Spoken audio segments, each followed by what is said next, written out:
আসসালামু আলাইকুম ওয়া রাহমাতুল্লাহি ওয়া বারাকাতুহু। আলহামদুলিল্লাহি রাব্বিল আলামিন ওয়াসসালাতু ওয়াসসালামু আলা নাবিয়িনা মুহাম্মাদ ওয়া আলা আলিহি ওয়া আসহাবিহি আজমাইন, আম্মা বা'দ। মুসলিমদের বুদ্ধিবৃত্তিক পরাধীনতা নিয়ে আমরা প্রথম পর্বে বেশ কয়েকটা পয়েন্ট উল্লেখ করেছিলাম এবং এর কারণগুলো বেশ কিছু বিশ্লেষণ করেছি। আজকে দ্বিতীয় পর্বে আমরা সেটা শেষ করব ইনশাআল্লাহ। মূলত প্রাচ্য এবং পাশ্চাত্যের যে আধুনিক ভুল ত্রুটিগুলো এবং বিভ্রান্তিগুলো আছে সেখান থেকে মুসলিমদের পরাধীনতা শুরু হয়, নিজেদের হীনমন্যতা এবং তারপরে অন্যদেরকে সুপারিয়র ভাবতে শুরু করা, সেটা নিয়ে আমরা কথা বলেছি। এর মধ্যে আমরা পাশ্চাত্য চিন্তার মূল স্তম্ভ নিয়ে কথা বলেছি, মুসলিম জ্ঞান চর্চার স্থবিরতা এবং মানসিক উপনিবেশবাদ নিয়ে আমরা কথা বলেছি পাশ্চাত্য শিক্ষা ব্যবস্থা এবং মুসলিম সমাজে তার প্রভাব নিয়ে, এবং তাহকিকের পরিবর্তে তাকলিদ সংস্কৃতি আমাদেরকে যে পিছিয়ে দিয়েছে সেটা নিয়ে আমরা কথা বলেছি। আজকে আমরা আরও বেশ কয়েকটা পয়েন্ট নিয়ে কথা বলবো। এর মধ্যে মৌলিক পয়েন্ট 4টা আমরা শেষ করেছি। পঞ্চম যে পয়েন্ট সেটি হচ্ছে আত্মবিশ্বাসহীনতা, অর্থাৎ নিজেদের উপর আস্থার অভাব এবং মুসলিম বুদ্ধিজীবীদের মানসিক পরাধীনতা। এটা আমাদের বুদ্ধিবৃত্তির পরাধীনতার আরেকটা বড় কারণ। উপনিবেশবাদ শুধু আমাদের মুসলিমদের ভূখণ্ডই দখল করেনি, আমাদের মানসিক ভূগোলটাও দখল করে ফেলেছে তারা। কারণ তারা শুধু প্রশাসনিক অবকাঠামো নিয়ে আসে নাই, তারা কিভাবে একটা জাতির কৃষ্টি কালচারকে আমূল পরিবর্তন করে দেওয়া যায় সেই প্রোগ্রাম নিয়ে তারা এসেছে। তাদের আরেকটা প্রোগ্রাম ছিল ইন্টিগ্রেশন, কিভাবে মুসলিমদেরকে তাদের স্বতন্ত্র কৃষ্টি কালচার থেকে বের করে নিয়ে এসে তাদের নিজেদের মন মতো করে গড়ে তোলা যায়, তেমন কৃষ্টি কালচার, সভ্যতা এবং শিক্ষা পদ্ধতি তারা কিন্তু মুসলিম সমাজে চালু করে দিয়েছে। এটা উপনিবেশবাদের একটা অন্যতম কার্যক্রম ছিল আসলে। সেজন্যই বলেছি তারা শুধুমাত্র ভূখণ্ডই দখল করেনি, তারা সাথে সাথে আমাদের মন, চিন্তা, মনন, চেতনা সবটাকেও দখল করেছে। এর ফলে শিক্ষিত মুসলিম সমাজের একটা বড় অংশ গভীর আত্মবিশ্বাসের সংকটে পড়েছে এবং এখনো ভুগছে। তারা চিন্তা পরাধীন হয়ে গেছে। প্রজন্মের পর প্রজন্ম মুসলিম সমাজ শুনে এসেছে, আমরা দীর্ঘদিন ধরে এটা লক্ষ্য করছি যে মুসলিমরা পশ্চাৎপদ, ব্যাকওয়ার্ড নেশন, তারা আনসিভিলাইজড। বাংলায় বললে কি বলা হয়, সভ্যতা ভব্যতাহীন কিংবা অসভ্য, এভাবে একটা জাতি, গোঁড়া। আর ইউরোপই হচ্ছে প্রগতিশীল এবং উন্নত জাতি, উন্নত উদার নৈতিক চিন্তা তাদের আছে, এটা আমরা শুনে আসছি। এই একতরফা বর্ণনার চাপে অনেক মুসলিম বুদ্ধিজীবী ও নেতা নিজেদের উপর থেকে আস্থা হারিয়ে ফেলেছেন। নিজেদের উপর বলতে নিজেদের দিন, ধর্ম, ইসলাম, নিজেদের রিসোর্স, কোরআন, সুন্নাহ, এমনকি নবী সাল্লাল্লাহু আলাইহি সাল্লামের বাণীর উপর থেকেও তারা আস্থা হারিয়ে ফেলেছেন। তারা পরাজিত জনগণের মানসিকতা নিয়ে নিজেদেরকে প্রভুদের চোখে দেখতে শুরু করেছেন এবং পশ্চিমাদের দৃষ্টিভঙ্গি নিয়ে নিজেদের কৃষ্টি কালচার, সভ্যতাকে এবং ইসলামকে বিচার করতে শুরু করেছেন। ফলে আজকে আধুনিক যে কোনো সেকুলার শিক্ষাবিদের পর্যালোচনায় আপনি ইসলামকে দেখবেন যে এটা একটা পশ্চাৎপদ দিন, কিংবা এর মধ্যে অনেক ত্রুটি আছে, অথবা এর রিসোর্সগুলো অথেন্টিক না, আধুনিক লিবারালিজমের সাথে এটা যায় না, কিংবা গণতান্ত্রিক চিন্তাভাবনার সাথে এটা মানানসই না। এইভাবেই তারা নানাভাবে তাদের মত ব্যক্ত করছে। এবং যেটা আমি একটু আগে বললাম, এটা হচ্ছে অন্যদের চোখে ইসলামকে দেখা, কিন্তু সেই চোখটাকে সে নিজের করে নিয়েছে।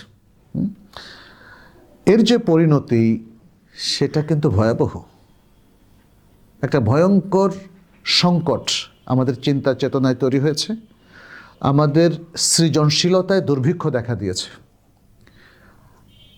আমাদের ইসলামের যে একটা বিশাল স্বতন্ত্র ঐতিহ্য আছে, এটা আমরা ভুলে গেছি, কারণ আমরা পরাধীনভাবে চিন্তা করছি, অন্যদের চশমায় দেখছি, অন্যদের চেতনায় ভাবছি, এবং এইভাবে আমরা একটা মহা সংকটের আবর্তে পড়ে গেছি। যখন বুদ্ধিজীবী ও নেতৃত্ব পর্যায়ে আত্মবিশ্বাস হারিয়ে যায়, তখন কেউ আর মৌলিক চিন্তা করার সাহস পায় না। হ্যাঁ, ফলে আমরা যেটা দেখি, তারা পশ্চিমের যে থিঙ্ক ট্যাঙ্ক কিংবা তাদের যে একাডেমিয়াগুলো আছে, সেগুলোকে অনুসরণ করেই তারা তাদের মতামত দেয়। তাদের যে সার্ভে, তাদের যে ফলাফল, তাদের যে মতামত, সেটার আলোকেই তারা মতামত দেওয়াকে তারা নিরাপদ মনে করে, অথেন্টিক মনে করে। আচ্ছা, ফলে আমাদের এখানে আরেকটা সংকট তৈরি হয়েছে। কি সেটা? আমাদের মুসলিম দেশগুলোতে অথবা সমাজে অথবা রাষ্ট্রে নীতি নির্ধারণ, শিক্ষাক্রম বা কারিকুলাম, এমনকি অনেক ক্ষেত্রে ধর্মীয় ব্যাখ্যাও পশ্চিমা ফ্রেমওয়ার্কের প্রভাবমুক্ত থাকে না, বরং সত্যিকার অর্থে যদি বলি, আমরা প্রবলভাবে পশ্চিমা ফ্রেমওয়ার্ক দ্বারা আক্রান্ত আমাদের সব কিছু। যেমন আমরা যদি উদাহরণ দিই, তাহলে দেখব যে কোনো কোনো মুসলিম বিদ্বান নিজের তত্ত্ব পেশ করার সময় পশ্চিমা কোনো তত্ত্ব বা উদ্ধৃতি না দিলে সে মনে করে তার এটা যথেষ্ট ওয়েটফুল হবে না, ওজন পাবে না, মূল্যায়ন পাবে না। হ্যাঁ, জ্ঞান বৈধতার মানদণ্ড হিসাবে পাশ্চাত্যের স্বীকৃতিকে আমরা গুরুত্ব দিতে শুরু করেছি, এবং এটাকেই চূড়ান্ত হিসাবে মনে মনে আমরা চিন্তা করছি। মুসলিম বিশ্বের কোনো পুরস্কারকে আমরা পুরস্কার মনে করি না, কিন্তু পাশ্চাত্যের যে কোনো একটা পুরস্কার বা অমুসলিমদের পুরস্কারকে আমাদের অনেক বেশি ওজনদার মনে হয়। আরেকটা সংকট আমাদের আছে, সেটা হচ্ছে নিজের সভ্যতার প্রতি অবিশ্বাস। ইসলামিক সিভিলাইজেশন বা ইসলামিক সভ্যতা যেটাকে আমরা বলি, সেটার প্রতি আমাদের আসলে আস্থার বিশাল সংকট তৈরি হয়েছে। আত্মবিশ্বাসহীনতার কারণে অনেকে মনে করতে শুরু করেছে যে আমাদের ইসলামী ঐতিহ্য বোধ হয় আধুনিক পৃথিবীর সাথে খাপ খায় না, যায় না।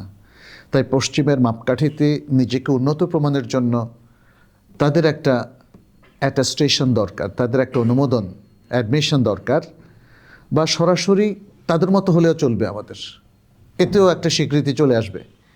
এই মানসিকতা আমাদের জ্ঞান চর্চাকে গভীরভাবে ক্ষতিগ্রস্ত করছে, পরাধীন করে দিয়েছে আমাদেরকে চিন্তা চেতনা সব জায়গায়। অথচ কোরআন কি বলছে? কোরআন আমাদেরকে সবসময় স্বতন্ত্র থাকতে বলেছে, ভয় পেতে নিষেধ করেছে, নিজেদেরকে হীনবল ভাবতে নিষেধ করেছে। সূরা আলে ইমরানের 139 নম্বর আয়াতে আল্লাহ তাআলা বলছেন, ওয়ালা তাহিনু ওয়ালা তাহজানু ওয়া আনতুমুল আ'লাউনা ইন কুনতুম মুমিনিন। তোমরা নিজেদেরকে হীন মনে করো না, চিন্তিত হইও না, তোমরাই বিজয়ী, তোমরাই উচ্চ মর্যাদা সম্পন্ন যদি তোমরা মোমেন হও। মোমেন মানে সত্যিকার মোমেন হও। দেখেন, আত্মবিশ্বাস ফিরে আসে না, কোরআন তো পড়ে না। এই আধুনিক শিক্ষিত শ্রেণী কোরআনের সাথেও ডিটাচড হয়ে গেছে, কোরআন পড়ে না। যে কোরআন পড়লে একজন অমুসলিম পর্যন্ত সে আল্লাহকে আবিষ্কার করতে শুরু করে, সে ইসলামকে আবিষ্কার করতে শুরু করে, সে ইসলামের মধ্যে তার সাফল্য দেখতে শুরু করে, তাই না? ইসলামের মধ্যে সে কিন্তু একটা নতুন প্রেরণা খুঁজে পায়। আর অন্যদিকে আমাদের মুসলিমদের হয়েছে ভিন্ন দশা, ইসলাম থেকে, কোরআন থেকে, সুন্নাহ থেকে ডিটাচড হয়ে যাওয়ার কারণে। ষষ্ঠ যে পয়েন্টটা নিয়ে আমরা কথা বলবো, সেটা হলো পাশ্চাত্য চিন্তা, যেটাকে আমরা এত সুপারিয়র মনে করছি, সেটা আসলে ব্যর্থ। কিন্তু কেন ব্যর্থ, এটা নিয়ে আমাদের একটু চিন্তা গবেষণা দরকার। আমরা এটা নিয়ে গবেষণার পরিবর্তে তাদেরকে যে একদম সুপারিয়র মনে করেই যাচ্ছি বিনা দলিলে, এটা হলো আমাদের আসলে পরাধীনতার একটা বড় কারণ, দুর্বলতা। কিন্তু মহাসত্য কথা হচ্ছে, পাশ্চাত্য দিগদর্শন, চিন্তা ভাবনা, ফিলসফি এবং আকীদা, তাদের মননশীলতা মানব জাতিকে পথ প্রদর্শন করতে চূড়ান্তভাবে ব্যর্থ। এটা মহাসত্য, চোখ খুললে আপনি দেখবেন। হ্যাঁ, সব দিক থেকেই ব্যর্থতা দেখেন ঘনিয়ে আসছে। সাংস্কৃতিক দিক থেকে, চারিত্রিক দিক থেকে, নৈতিক দিক থেকে, ইভেন রাষ্ট্র পরিচালনা, শিক্ষা, সভ্যতা, সব দিক থেকে। আর এখন অর্থনৈতিক দিক থেকেও দেখেন না কি ভয়ঙ্কর ভরাডুবি এবং মন্দার মুখোমুখি হচ্ছে। তাদের জায়গায় কিন্তু অন্য জাতি উঠে আসছে, যেমন চীন কিংবা অন্য, তাই না, রাষ্ট্র। আর মুসলিমরা তো পণ করে বসে আছে যে আমরা শুধু তামাশা দেখব, আমাদের সাথে আল্লাহ আছেন, আল্লাহ আমাদের উঠাবেন, আমাদের কাজ করতে হবে না। আল্লাহ আমাদেরকে হেদায়েত দিন। পাশ্চাত্য চিন্তার দুর্বলতাটা কোথায়, কেন তারা ব্যর্থ, আমরা সেগুলো একটু তুলে ধরতে চাই। পাশ্চাত্য চিন্তায় জ্ঞানকে, বা আমরা বলবো যে বুদ্ধিকে হাতিয়ার বানানো হয়েছে। যে জ্ঞান তারা বিলায়, যে বুদ্ধির যারা চর্চা করে, সেটাকে হাতিয়ার বানানো হয়েছে। কিভাবে? দেখা যাচ্ছে যে তাদের বুদ্ধি সবসময় নিরপেক্ষ থাকে না। নিরপেক্ষ থাকলেও তো সেটা ফিতরতের দিকে নিয়ে যেত। খেয়াল করেন, কারণ নবী সাল্লাল্লাহু আলাইহি ওয়াসাল্লাম কি বলেছেন? কুল্লু মাউলুদিন ইউলাদু আলাল ফিতরাহ। প্রত্যেক নবজাতক সে স্বভাব সুলভ ফিতরাত তথা ইসলামের মধ্যে, ইসলামের উপর জন্মগ্রহণ করে। কিন্তু এই ইসলামটা টিকে থাকবে যদি আপনি নিরপেক্ষ থাকেন। আর যদি আপনি নিরপেক্ষতা হারান, তাহলে কি হবে? নবী সাল্লাল্লাহু আলাইহি ওয়াসাল্লাম সেটা বলে দিয়েছেন, ফাআবাওয়াহু ইউহাউওয়িদানিহি আও ইউনাসসিরানিহি আও ইউমাজ্জিসানিহি। তার বাবা মা তাকে ইহুদি বানায়, খ্রিস্টান বানায়, অথবা পৌত্তলিকে পরিণত করে। অর্থাৎ বাবা মা যেমন সন্তানকে সেই তারবিয়ত দেয়, সেই শিক্ষা দেয়, সেই সংস্কৃতির উপর তাকে গড়ে তোলে, ফলে সে আর নিরপেক্ষ থাকে না। পাশ্চাত্য জ্ঞানও নিরপেক্ষ নয়। তারা মনে করে তারা নিরপেক্ষ, কিন্তু তারা নাস্তিকবাদের দিকে ঠেলে দিচ্ছে পুরো শিক্ষিত সমাজকে, এবং সমস্ত শিক্ষা দীক্ষা সেই নাস্তিকবাদের উপর ভিত্তি করে আগাচ্ছে, তাই না? পাশ্চাত্য চিন্তায় বুদ্ধি বিবেক অনেক সময় সত্য অনুসন্ধান নয়, বরং ক্ষমতা ধরে রাখার উপায় হয়ে দাঁড়িয়েছে। ইতিহাস, সংস্কৃতি, এমনকি ধর্মকেও ব্যাখ্যা করা হয়েছে এমনভাবে যাতে কারা শাসন করবে আর কারা শাসিত হবে সেটাকে ন্যায্য বলে মনে হয়। ফলে জ্ঞান হয়ে উঠেছে, আকল বা বুদ্ধি চর্চা হয়ে উঠেছে নিয়ন্ত্রণের অস্ত্র, ন্যায়ের পথ প্রদর্শক নয়। আচ্ছা, আল্লাহ সুবহানাহু ওয়া তাআলা কি বলছেন? সূরা আন-নিসার মধ্যে তিনি বলছেন, কুনু কাওয়াবিনা লিল্লাহি শুহাদাআ বিল কিসত। তোমরা ইনসাফের সাথে ন্যায়ের পক্ষে দাঁড়িয়ে যাও। আল্লাহ ইনসাফের কথা বলেছেন। আল্লাহর চাইতে ন্যায় বিচারক আর কেউ নেই। তিনি পরিপূর্ণ ন্যায়ের ভিত্তিতে তিনি সবকিছু পরিচালনা করেন। ইন্নাল্লাহা লাইসা বিযাল্লামিল লিল আবিদ। আল্লাহ তার কোনো বান্দাকে জুলুম করেন না, কারণ তিনি ন্যায় বিচারক। ইন্নাল্লাহা ইয়া'মুরু বিল আদলি ওয়াল ইহসান। আল্লাহ সুবহানাহু ওয়া তাআলা আদল, ইনসাফ, ন্যায়ের পক্ষে সারা জাহানকে নির্দেশ দেন। ফলে তিনি মানুষকেও বলেছেন, তোমরা ন্যায়ের পক্ষে দাঁড়িয়ে যাও, ন্যায়ের পক্ষে সাক্ষ্য দাও, তাই না? কারণ সত্যের মানদণ্ড হচ্ছে ন্যায়পরায়ণতা। ন্যায়টাই হলো সত্যের মানদণ্ড। এটা ন্যায়ের উপর নির্ভরশীল, এটা শক্তির উপর নয়। পাশ্চাত্য জগৎ শক্তির উপর দণ্ডায়মান। আচ্ছা, দ্বিতীয় যে বিষয়টা আমরা বলবো তাদের ব্যর্থতার প্রমাণ, সেটি হচ্ছে তারা রাষ্ট্র ও মানুষের ইচ্ছাকে স্রষ্টার উপর বসিয়ে দিয়েছে। স্রষ্টা মানে আল্লাহ সুবহানাহু ওয়া তাআলার উপর বসিয়ে দিয়েছে। রাষ্ট্র আল্লাহর চাইতেও বেশি শক্তিশালী। দিস ইজ দেয়ার কনসেপ্ট, ঠিক কিনা বলে, তাই না? আপনি দেখেন, রাষ্ট্রতন্ত্রে আইন প্রণয়নের অধিকার তারা কিন্তু আল্লাহ থেকে ছিনিয়ে নিয়েছে, নয় তাদের দৃষ্টিতে। তারা সেটা মানুষের হাতে, আল্লাহর সৃষ্টির, আল্লাহর বান্দাদের হাতে তুলে দিয়েছে। তাদের কাছে সার্বভৌমত্ব আর আল্লাহর নেই। আল্লাহর সার্বভৌমত্ব তারা হরণ করেছে। ইন্না লিল্লাহি ওয়া ইন্না ইলাইহি রাজিউন। রাষ্ট্রই শেষ কথা, এটা তাদের কথা, এবং এটা অত্যন্ত বিপজ্জনক একটা বিষয় ইসলামের দৃষ্টিতে। আধুনিক পাশ্চাত্য চিন্তায় রাষ্ট্র ও আইনের কর্তৃত্বকে চূড়ান্ত ধরা হয়। ভালো মন্দ নির্ধারণ করে রাষ্ট্রীয় আইন, এমনকি সেখানে নৈতিকতারও কোনো স্থান নাই। ধর্মের তো দূরের কথা, ইসলাম তো আরও দূরের কথা, তাই না? ফলে যা আইনসম্মত, বর্তমান প্রচলিত আইনে যা আইনসম্মত সেটাই হলো ন্যায্য, সেটাই হলো ন্যায়। এই কনসেপ্টটা কিন্তু এখন প্রতিষ্ঠিত। অথচ ইসলামে নৈতিকতার স্থান, আদর্শের স্থান, সত্য ও সততার স্থান, ইনসাফ ও ন্যায়ের স্থান সব কিছুর উপরে। ব্যক্তি, দল, রাষ্ট্র সব কিছুর উপরে ইসলামের ন্যায়পরায়ণতার স্থান, সত্য সততার স্থান। রাষ্ট্র ন্যায় মানবে, অর্থাৎ রাষ্ট্র ন্যায়ানুগ হবে, ন্যায় পরায়ণতা মেনে চলবে। ন্যায় রাষ্ট্র যাই করে তাকে মানবে না। এটা হলো ইসলামের বিধান। আশা করি বুঝতে পেরেছেন। আল্লাহ সুবহানাহু ওয়া তাআলা বলছেন, ওয়া আনিহকুম বাইনাহুম বিমা আনজালাল্লাহ, সূরা আল মাইদার মধ্যে। আর তাদের মধ্যে আল্লাহ যা নাজিল করেছেন তা দিয়ে ফয়সালা করে নাও। আচ্ছা, এখানে আরেকটা জিনিসও আমরা দেখি, পাশ্চাত্য সভ্যতার ব্যর্থতা যেখানে স্পষ্ট হয়ে উঠেছে যে কারণে, সেটা হলো সেখানে প্রযুক্তি আছে কিন্তু একটা সুন্দর, একটা ইনসাফপূর্ণ জীবনের দিক নির্দেশনা নাই। ফেসবুক আছে, অ্যান্ড্রয়েড ফোন আছে, টুইটার আছে, ইউটিউব আছে, কিন্তু দেখেন সেখানে সুন্দর জীবনটা কোথায়? সেখানে তো অশ্লীল আর অশ্লীল সব কিছুতে ভরা।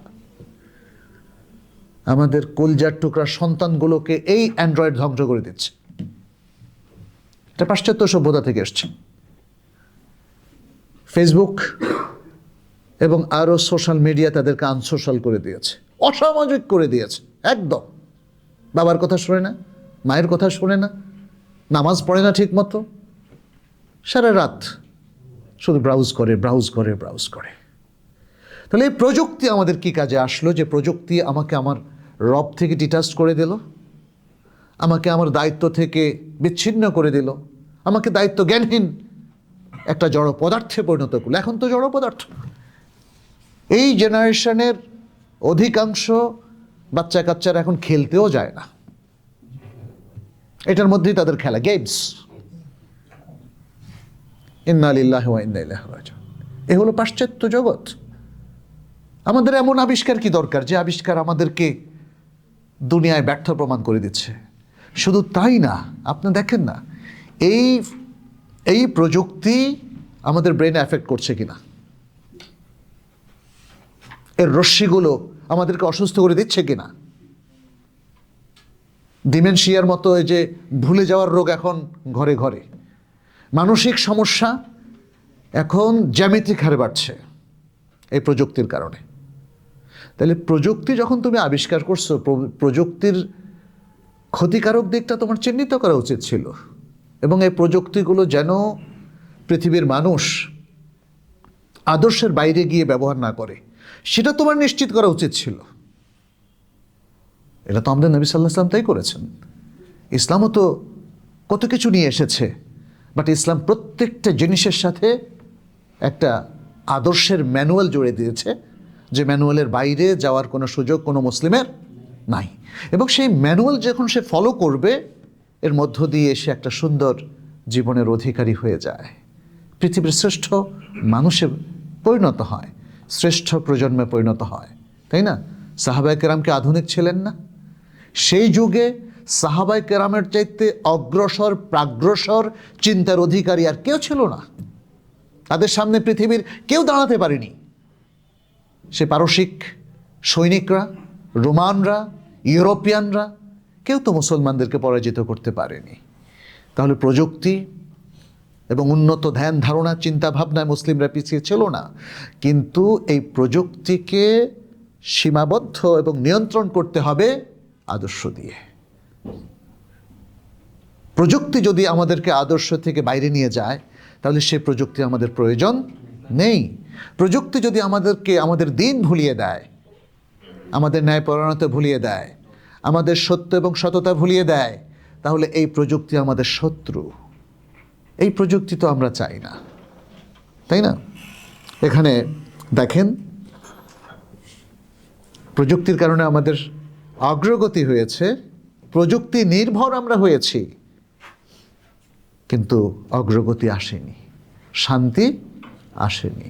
না ব্যক্তির শান্তি, না পারিবারিক শান্তি। দেখেন পরিবারগুলো ভেঙে যাচ্ছে। আর এখন নতুন প্রযুক্তি এসছে এআই। এ যে আরও কি ভয়ঙ্কর কাজ করে আল্লাহই ভালো জানে, আল্লাহই ভালো জানে।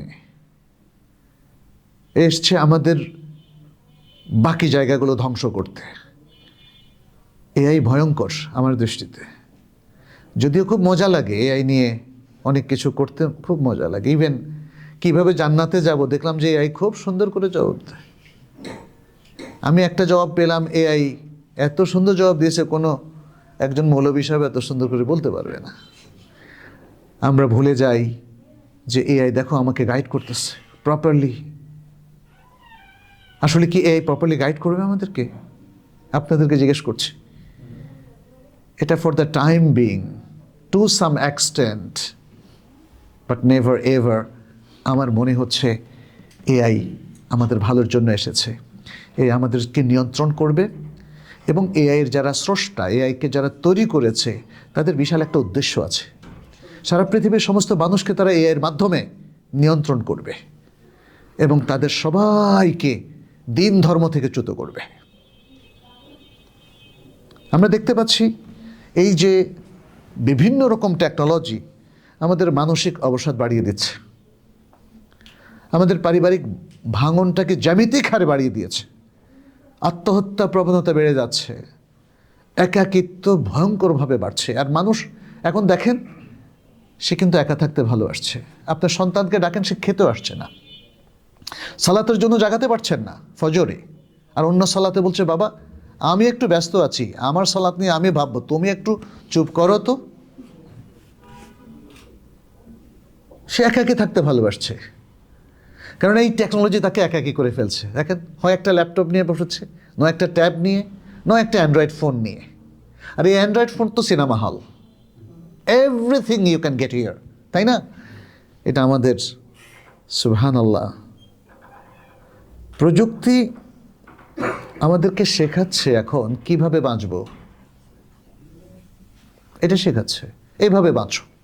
সে আমাদেরকে পথ দেখিয়ে দিচ্ছে কিভাবে বাঁচব, কিন্তু কেন বাঁচব, কোন আদর্শ নিয়ে বাঁচব, এটা শেখায় না, এটা শেখায় না।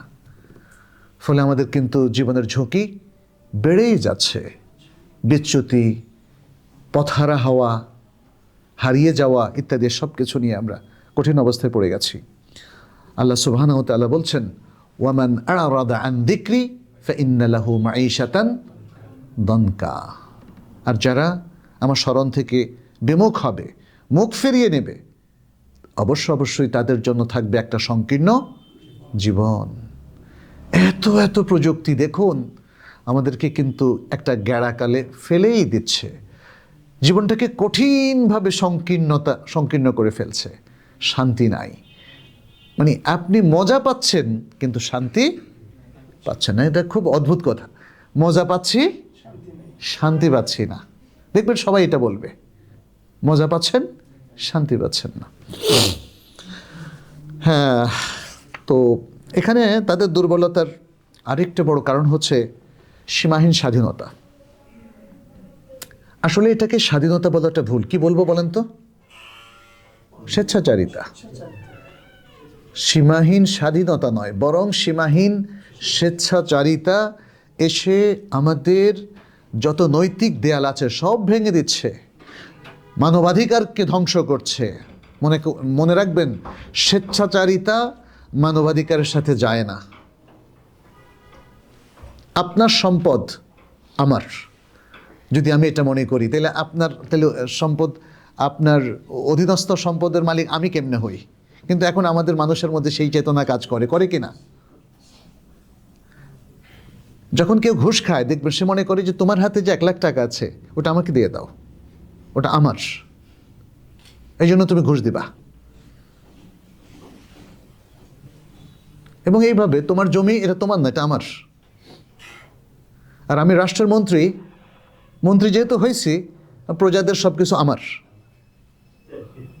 হ্যাঁ, এই কনসেপ্টটা চলতেছে ভাই।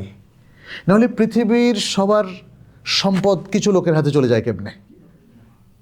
ওরা শুধু জাস্ট কৌশল করছে, এরা তো দিবে না সম্পদ, তাহলে কৌশল করে আমি নিচ্ছি। ইন্না লিল্লাহি ওয়া ইন্না ইলাইহি রাজিউন। স্বেচ্ছাচারিতা আমাদের সমাজের বন্ধনকে ভেঙে দিচ্ছে, মানবাধিকারকে লুণ্ঠন করছে, মানুষকে বঞ্চিত করছে। নবী সাল্লাল্লাহু আলাইহি ওয়াসাল্লামের যুগে এটা সম্ভব ছিল না। মনোপলি বিজনেস করে টাকা কামাবেন? No, it is not allowed. ঘুষ খাবেন, ছিনতাই করবেন, ডাকাতি করবেন, অন্যের সম্পত্তি ছলে বলে কৌশলে দখল করবেন, it was not possible at the time of the prophet Muhammad সাল্লাল্লাহু আলাইহি ওয়াসাল্লাম। এটা সম্ভব ছিল না, কারণ ইসলামে এটা জায়েজ নেই। এই জন্য ইসলাম এত শক্তিশালীভাবে আদর্শিক। এই আদর্শ সবাইকে শাসন করে, রাষ্ট্রপতিকেও শাসন করে,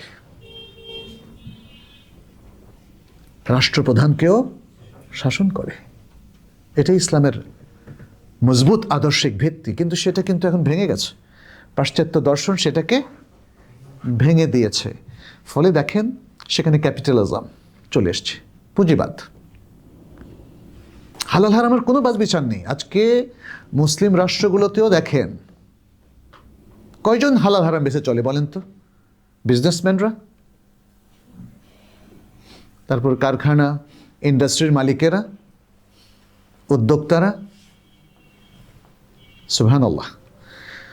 ফলে পাশ্চাত্যের সীমাহীন স্বাধীনতা আমাদের মুসলিম সমাজকে ভেঙে খান খান করে দিয়েছে।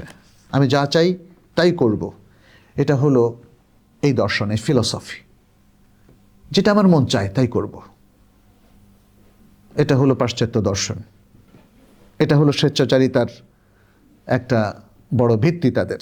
যখন ব্যক্তি স্বাধীনতা এবং স্বেচ্ছাচারিতা সর্বোচ্চ পর্যায়ে চলে যায়, পরিবার, সমাজ, নৈতিকতা তখন মারাত্মকভাবে দুর্বল হয়ে যায়। দায়িত্বের বদলে দাবি হয়ে পড়ে অধিকার। দায়িত্ব আর নাই, এখন শুধু দাবি। আমি এটা চাই।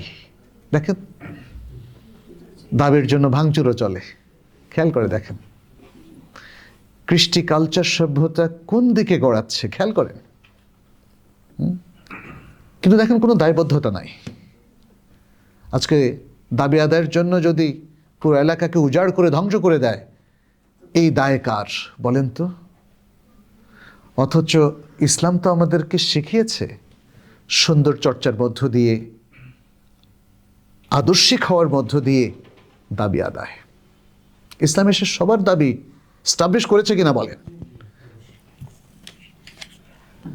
নারীদের দাবি, পুরুষদের দাবি, মায়ের দাবি, বাবার দাবি, সন্তানের দাবি, শাসকের দাবি, শোষিতের দাবি, তাই না? মুসলিম সমাজের সবার দাবি ইসলাম কি চমৎকারভাবে প্রতিষ্ঠিত করেছে। এর জন্য কোনো ভাঙচুর করতে হয়নি। আপনি খেয়াল করে দেখেন, নবী সাল্লাল্লাহু আলাইহি সাল্লামের কাছে কোনো দাবি আদায়ের জন্যে কখনোই একটা মগ, এই যে একটা গ্লাস, এই গ্লাসটা ভাঙতে হয়নি, হয়েছিল? আজকে দায়বদ্ধতার চাইতে, মাসউলিয়াতের চাইতে, রেসপন্সিবিলিটির চাইতে আমাদের কাছে দাবিটা বড় হয়ে গিয়েছে, এবং যে কোনো অন্যায় দাবি আমরা সহজেই করে ফেলি। এর ফলাফলটা কি? ব্যক্তির জীবন শান্তিপূর্ণ হয় না, সে আইসোলেটেড হয়ে যায়, পরিবার ভেঙে যায়, সমাজও অবসন্ন হয়ে যায়, সমাজও ভাঙে। এই সমাজটা আর সুন্দর থাকে না। দেখেন, এই সমাজে কি ঐক্য ঐক্য ঐক্য আছে? অথচ মুসলিম সমাজ, সেখানে ঐক্য কোথায়? ঐক্যবদ্ধ সমাজ হলো স্ট্রং সমাজ, আর যেই সমাজে মানুষের ঐক্য নেই সেই সমাজটা হলো ভেঙে যাওয়া সমাজ। একটাই কারণ, স্বেচ্ছাচারিতা। স্বেচ্ছাচারিতার পেছনের কারণটা কি? আমরা আমাদের ডিজায়ার এবং প্রবৃত্তিকে ইলাহ বানিয়ে নিয়েছি। সেই সমালোচনা তো আল্লাহ সুবহানাহু ওয়া তাআলা কোরআনে করেছেন। সূরা আল জাসিয়ার মধ্যে তিনি বলেছেন, আফারাআইতা মান ইত্তাখাযা ইলাহাহু হাওয়া। তুমি কি দেখেছো সেই ব্যক্তিকে বা তাদেরকে যারা তাদের ডিজায়ার এবং প্রবৃত্তিকে ইলাহ বানিয়ে নিয়েছে? ওয়া আযাল্লাহু আল্লাহু আলা ইলমিন, আল্লাহ তাকে বিচ্যুত করেছেন, বিভ্রান্ত করে দিয়েছেন জেনে বুঝে। ওয়া খাতামা আলা সামইহি ওয়া কলবিহি, এবং আল্লাহ তার কর্ণ এবং তার অন্তরে মোহর মেরে দিয়েছেন, সিলগালা করে দিয়েছেন। ওয়া জাআলা আলা বাসারিহি গিশাওয়া, আর তার চোখের মধ্যে পর্দা ঢেলে দিয়েছেন। এটা তো ভয়ঙ্কর। এখানে এটা আল্লাহর কালাম, এটা যদি অন্য কারো হতো তাহলে আমরা অন্য ব্যাখ্যা করতাম। আল্লাহর কালাম, অতএব আদর্শ থেকে চ্যুত হলে এই হবে দশা, যে ব্যক্তিরা নিজের ডিজায়ার এবং প্রবৃত্তিকে ইলাহ বানিয়ে নিবে তাদের আর কোনো নিস্তার নাই। তাদের অন্তর সিলগালা হয়ে যাবে, কানে কিছু ঢুকবে না, আল্লাহ তাদেরকে বিচ্যুতির পথে ঠেলে দিবেন এবং তাদের চোখে পর্দা পড়ে যাবে। ফলে তাদের সৎ এবং সঠিক পথ পাওয়াটা তাদের জন্য অত্যন্ত দুরূহ হয়ে যাবে। এর কারণ একটাই, পাশ্চাত্যের পথে চলা, বিভ্রান্ত মানুষের পথে চলা। যাদের ফিলসফি আমাদের সাথে যায় না, সেই দর্শনে জীবনকে তৈরি করা, সোসাইটিকে তৈরি করা, তাহলে সে পথে গেলে সেখান থেকে ফিরে আসা বড় কঠিন। এবং তাই হচ্ছে আজকে। দেখেন না, আমাদের সমাজেও যারা সেই দর্শনের ধারক বাহক, তারা কিন্তু দিনের দিকে আসছে না। আরেকটা বিষয় হচ্ছে, আমরা দেখেছি এখন উপনিবেশবাদ অনেকটাই শেষ হয়ে গেছে, ভৌগোলিক উপনিবেশবাদ, কিন্তু দাসত্ব থেকে গেছে, এখনও দাসত্ব থেকে গেছে। শাসক চলে গেছে, তাদের রেখে যাওয়া ঐতিহ্যবাহী চিন্তা কিন্তু রয়ে গেছে আমাদের মধ্যে। অনেক মুসলিম সমাজ নিজের চোখে নিজেকে না দেখে পশ্চিমের চোখ দিয়ে তারা ভালো মন্দ, আধুনিক এবং পুরাতন সব কিছু মানদণ্ড সেখানে খুঁজে পায়, সেভাবে তারা বাছবিচার করে। এটাই হলো আসলে প্রকৃত পরাধীনতা। ভূখণ্ড আরেকজনের দখল করলে দেখবেন যে মনে মনে আপনি স্বাধীন থাকতেও পারেন, কিন্তু দীর্ঘদিন পরাধীন থাকতে থাকতে আমাদের যে মানসিক দাসত্ব তৈরি হয়েছে, এটাই হলো প্রকৃত পরাধীনতা। এবং এটা থেকে আসলে মুক্তি পাওয়াটা একটু দুরূহ। আমাদের এখন যেটা আমরা বলবো, এখন আমরা অনেকে বলি স্বাধীন। হ্যাঁ, বাহ্যিক শরীরটা স্বাধীন, কিন্তু মনটা বন্দী। শরীরটা স্বাধীন, মনটা বন্দী। আমরা ভুলে গিয়েছি সব কিছু। আল্লাহ এইভাবে ভুলতে নিষেধ করেছেন। এমনিই বলা হয় বাঙালি জাতি খুব দ্রুত ভুলে যায়। এটা আমি মদিনা থেকে প্রথম শুনলাম। প্রফেসর মুসা নামে আমাদের একজন বয়োজ্যেষ্ঠ শিক্ষাবিদ ছিলেন, মদিনায় একটা তাইবা ইউনিভার্সিটি তিনি পড়াতেন। আমি বললাম, এটা বুঝলাম না, আমি তো ভুলি না, আলহামদুলিল্লাহ মনে থাকে। তা আপনি কেন বলছেন বাঙালি জাতি ভুলে যায়? সেদিন আমি আসলে বুঝতে পারি নাই, কিন্তু পরে বুঝলাম যে এই জাতি ইতিহাস ভুলে যায় বারবার। ইতিহাস থেকে যে শিক্ষা নেওয়ার কথা, যে জাতি ইতিহাস থেকে শিক্ষা নেয় না, ওই জাতিকে আপনি ভুলো জাতি বলতেই পারেন, তাই না? আমাদের মধ্যে দেখবেন যে ইতিহাস খুব দ্রুত ভুলে যায় মানুষ। আল্লাহ ভুলে যেতে নিষেধ করেছেন, কারণ ভুলার পরিণতি ভয়াবহ। সূরা আল হাশরের মধ্যে আল্লাহ তাআলা বলছেন, ওয়ালা তাকুনু কাল্লাযীনা নাসুল্লাহা ফাআনসাহুম আনফুসাহুম, তোমরা সেই সব লোকদের মতো হইও না যারা আল্লাহকে ভুলে গিয়েছে, ফলে আল্লাহ তাদের নিজেদেরকেই ভুলিয়ে দিয়েছেন। বেচারারা আল্লাহকে ভুলার কারণে নিজেদেরকেও ভুলে গেছে। এটা আল্লাহর পক্ষ থেকে শাস্তি। এই জন্য ইতিহাসকে ভুলবেন না, সত্যকে ভুলবেন না, সততাকে ভুলবেন না, ন্যায়পরায়ণতাকে ভুলবেন না। যদি ভুলে যান আল্লাহ মহাশাস্তি দিবেন। পুরো জাতিকে আল্লাহ তাআলা ভুলো জাতি বানিয়ে দিবেন, যারা তাদের ইতিহাস ঐতিহ্যকে ভুলে পরগাছা হয়ে গেছে, পরাধীন হয়ে গেছে মন মানসিকতা সব জায়গায়। আল্লাহ আমাদেরকে রক্ষা করুন। আচ্ছা, আরেকটা বিষয় নিয়ে একটু কথা বলি। আত্মপরিচয়ের সংকট এটা আমাদের আসলে রয়েছে। আমরা কে এটা ভুলে গেছি। আমরা মুসলিম, আল্লাহর নিয়ামত প্রাপ্ত, ঈমান আমাদের মূল সম্পদ, ইসলাম আমাদের সবচেয়ে বড় পরিচয় এবং প্র্যাকটিস। আমরা ভুলে গেছি যে আল্লাহ সুবহানাহু ওয়া তাআলা যেটা স্মরণ করিয়ে দিয়েছিলেন, ওয়াযকুরু নি'মাতাল্লাহি আলাইকুম ইয কুনতুম আ'দাআন ফাআল্লাফা বাইনা কুলুবিকুম ফাআসবাহতুম বিনি'মাতিহি ইখওয়ানা। স্মরণ করো তোমাদের উপর আল্লাহর নিয়ামতকে, যখন তোমরা ছিলে পরস্পর শত্রু, অতঃপর আল্লাহ তোমাদের হৃদয়সমূহে ভালোবাসা উলফাত ঢেলে দিলেন আর তোমরা হয়ে গেলে পরস্পর ভাই ভাই। এটা আমরা ভুলে গেছি। এই আত্ম পরিচয় ভুলে যাওয়ার কারণে এই সংকট থেকে সৃষ্টি হয়েছে বিদ্বেষ। আমি ভুলে গেছি আপনি আমার ভাই, আপনারা ভুলে গেছেন আমি আপনার ভাই। এটা ভুলে গেলে কি হয়? তখন শত্রুতা তৈরি হয়, এবং সেই শত্রুতা কিন্তু আমাদের মধ্যে এখন চলছে। সম্প্রীতি কোথায়? যে সম্প্রীতি, যে ভালোবাসা, যে মাহাব্বা আল্লাহ সুবহান তাআলা আমাদেরকে শেখালেন, কোথায় সেটা? কেন চলে গেল? কেন আমরা আর একে অপরকে ভাই ভাই ভাবতে পারছি না? কেন অপরকে এত ঘৃণা, এত বিদ্বেষ আমরা পোষণ করছি? কেন আরেকজনের বিপদ দেখলে আমাদের কারো কারো কাছে এত ভালো লাগে, পতন চায়, ইত্যাদি আরও নানা কিছু। ভেতরের শূন্যতা ঢাকার জন্য আমরা আসলে নানা ফন্দি করে থাকি, এবং এই শূন্যতা ঢাকার জন্যই হয়তো দেখা যাচ্ছে যে আমরা পাশ্চাত্য থেকে, বিভিন্ন খান থেকে ধার করে অনেক কিছু গ্রহণ করি। পাশ্চাত্য সমাজও কিন্তু এভাবে শূন্য হয়ে গেছে। দেখেন,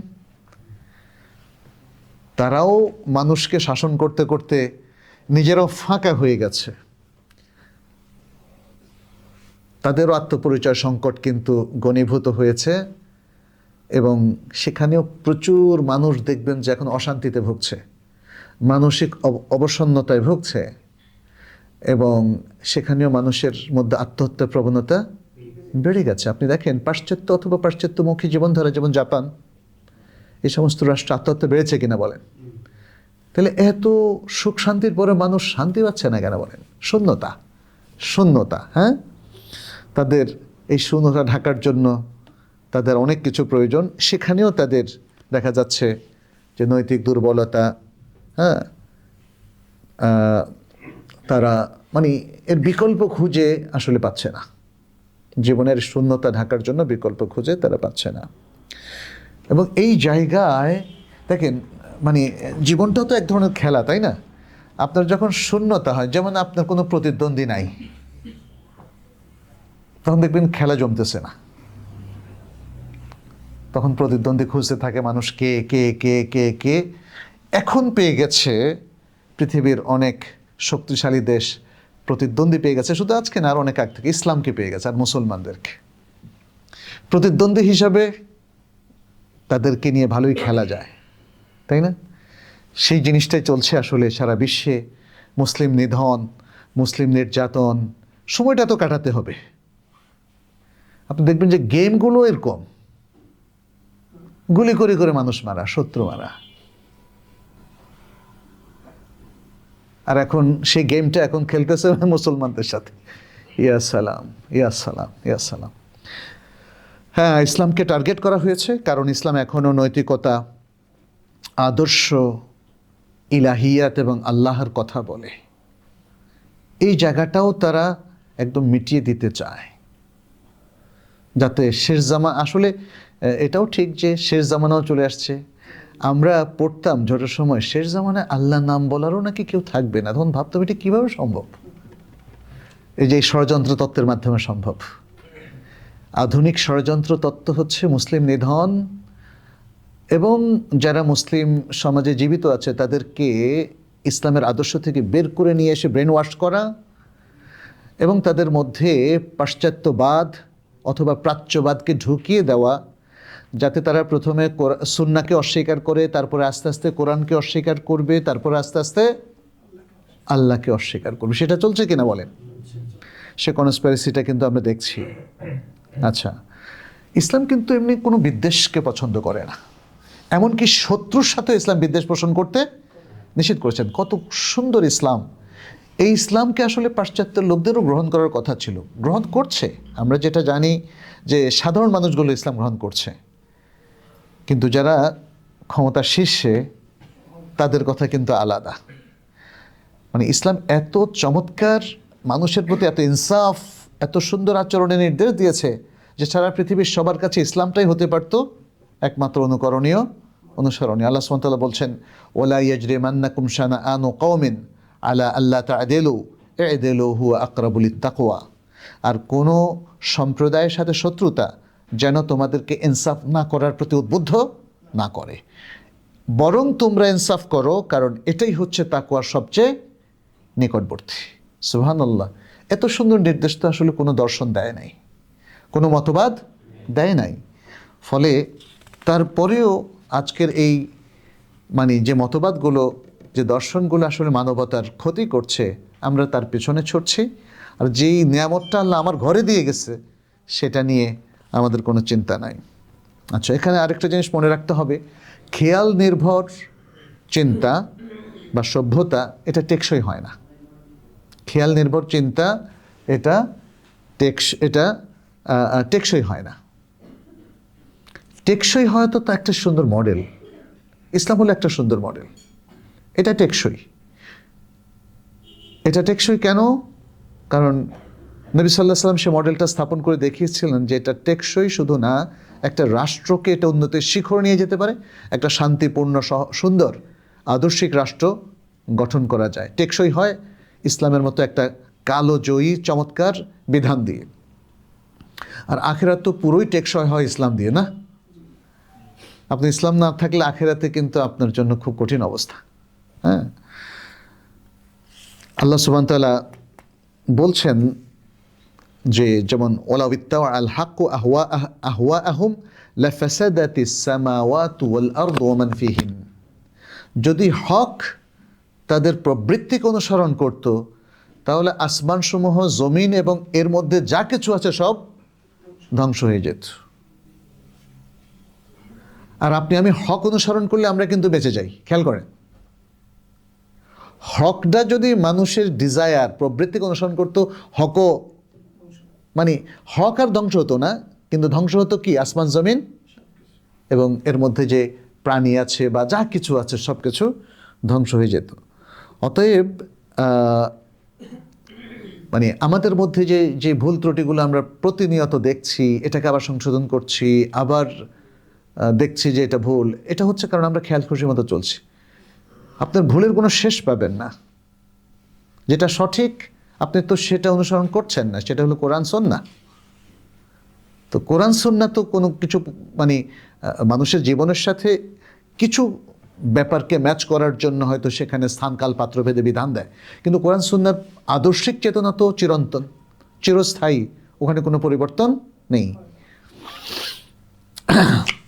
আচ্ছা, এরপরে গুরুত্বপূর্ণ আরেকটা পয়েন্ট, সেটি হলো আমরা তাহলে এই যে একটা বিপর্যয়ের মধ্যে আছি, পরাধীনতার মধ্যে আছি, বিকল্পটা কি মডেলে আমরা তাহলে কাজ করতে পারি, তাই না?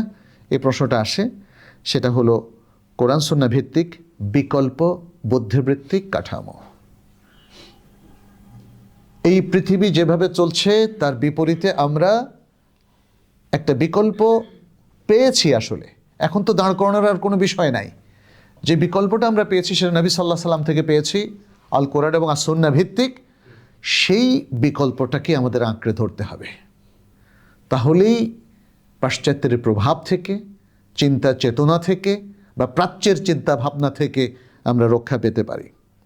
ইসলামের মূল গ্রন্থসমূহ আমাদের জন্য এমন একটি স্বতন্ত্র জ্ঞানতাত্ত্বিক এবং সভ্যতা অবকাঠামো প্রদান করে যা পাশ্চাত্য ধ্যান ধারণা থেকে মৌলিকভাবে একদমই ভিন্ন এবং স্বতন্ত্র এবং সম্পূর্ণরূপে ভারসাম্যপূর্ণ।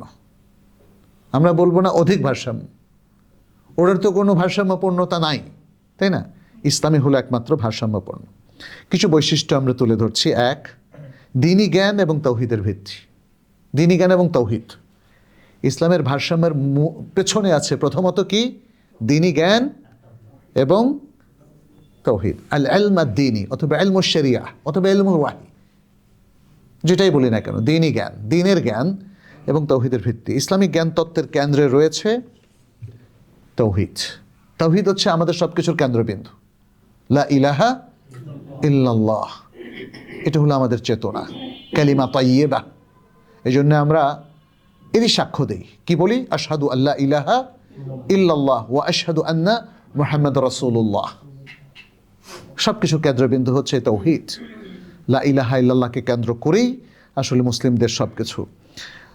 আর এর পাশাপাশি রয়েছে বিস্তারিত ইলমুল ওয়াহি, ওহির জ্ঞান। সকল জ্ঞানের চূড়ান্ত উৎস হলো কে? আল্লাহ সুবহানাহু ওয়া তাআলা।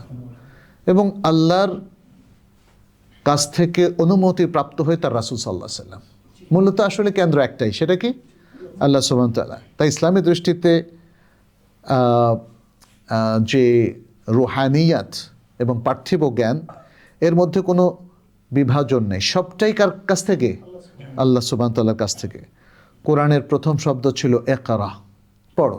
কারণ পড়া ছাড়া আসলে আর কোনো গতি নাই। জ্ঞান ছাড়া আমাদের সত্য পাওয়ার আর কোনো উপায় নাই। কোরআনে এই জন্য আল্লাহ সুবহানাহু ওয়া তাআলা অসংখ্যবার মানুষকে চিন্তার দিকে আহ্বান করেছেন। বলেছেন, কিতাবুন আনজালনাহু ইলাইকা মুবারাকুন লিয়াদাব্বারু আয়াতিহি ওয়া লিয়াতাযাক্কারা উলুল আলবাব। একটা বরকতময় গ্রন্থ হে নবী, তোমার প্রতি আমি নাজিল করেছি যেন মানুষের আয়াতগুলো নিয়ে চিন্তা গবেষণা করে এবং বুদ্ধিমান মানুষেরা এ থেকে উপদেশ গ্রহণ করে। আফালা ইয়াতাদাব্বারুনাল কুরআনা আম আলা কুলুবিন আকফালুহা। তারা কোরআন নিয়ে, কোরআনের আয়াত নিয়ে কেন চিন্তা গবেষণা করছে না? নাকি তাদের হৃদয় তালাবদ্ধ? আল্লাহ সুবহানাহু ওয়া তাআলা বহু জায়গায় ইয়া উলিল আবসার বলেছেন, ইয়া উলিল আলবাব বলেছেন, হে বুদ্ধিমান লোকেরা, হে চক্ষুষ্মান লোকেরা। তারপরে বলেছেন লিকাওমি ইয়াকিলুন। তাহলে বুদ্ধিবৃত্তির চর্চা কিন্তু ইসলাম আমাদের সামনে উন্মুক্ত করে দিয়েছে, বাট তার আদর্শিক চেতনা হতে হবে কোরআন এবং সুন্নাহ নির্ভর। ইসলাম বুদ্ধিবৃত্তির কোনো বিরোধিতা করে না, কিন্তু সে বুদ্ধিবৃত্তির ভিত্তি হবে মহাসত্য নির্ভর। সে মিথ্যা নির্ভর বা বিচ্যুতি কিংবা বিভ্রান্তির উপর নির্ভর করে সে তার বুদ্ধিবৃত্তি চর্চা করতে পারে না। এবং সে মানবতার যে শত্রু শয়তান, ইন্না শায়তানা লাকুম আদুউম মুবিন, সেই শয়তানকেও সে নেতা বানাতে পারে না এবং শয়তান তার পথ নির্দেশক হতে পারে না। আল্লাহ সুবহানাহু ওয়া তাআলা এই জন্য আরও বলেছেন, কুল হাল ইয়াস্তাবিল্লাযীনা ইয়ালামুনা ওয়াল্লাযীনা লা ইয়ালামুন। ও যে জ্ঞানী, যে জ্ঞানী নয় সে কি সমান? তাহলে আমাদের জ্ঞান অর্জন করতে হবে, জ্ঞানের পথে চলতে হবে এবং সেই জ্ঞানটা হবে কোরআন সুন্নাহ নির্ভর। আচ্ছা, এরপরে নৈতিকতা এবং জ্ঞানের সাথে যে সম্পর্ক, সেটা আমাদের মেনটেন করতে হবে। আজকে জ্ঞানীরা কিন্তু অনৈতিক অবস্থানে বেশি, কারণ এই জ্ঞানটা কিন্তু আধুনিক জ্ঞান, এই জ্ঞানটা ইসলামের জ্ঞান নয়। আমরা আমাদের ইতিহাসে আমাদের ওলামায়ে কেরামকে দেখি নৈতিক অবস্থানে অত্যন্ত সুদৃঢ়। জীবনে কারোর সাথে মিথ্যা কথা বলেননি এরকম লক্ষ লক্ষ ওলামায়ে কেরাম, মুহাদ্দিস ইতিহাসের পাতায় আমরা দেখেছি, তাই না? এবং সত্য এবং সততা রক্ষার জন্য তারা সব বিসর্জন দিয়েছেন, সব লোভ সংবরণ করেছেন। ইসলামের বিশাল এক চমৎকার সৌন্দর্যল ইতিহাস এমনটা আছে। সুতরাং নৈতিকতার সাথে জ্ঞানের সংযোগ স্থাপন করতেই হবে আমাদের। নৈতিকতাহীন জ্ঞান আমাদের কোনো কাজে আসবে না। এবং এই জন্যই দেখেন আমাদের জ্ঞানটা তো আসলে নৈতিকতার দিকেই আমাদেরকে ঠেলে, নৈতিকতার দিকেই আমাদেরকে প্রতিষ্ঠিত করে। এই জন্য দেখেন সবচেয়ে যে বেশি জ্ঞানী সে কিন্তু আল্লাহকে বেশি ভয় পায়, সবচেয়ে যে বেশি জ্ঞানী সে কিন্তু সবচেয়ে বেশি আখলাকি। দেখেন, তাই না? আল্লাহ বলছেন ইন্নামা ইয়াখশাল্লাহ মিন ইবাদিহিল উলামা। আবার নবী সাল্লাল্লাহু আলাইহি ওয়াসাল্লাম বলছেন খায়রুকুম লিনিসাইকুম, তোমাদের মধ্যে সবচেয়ে উত্তম যে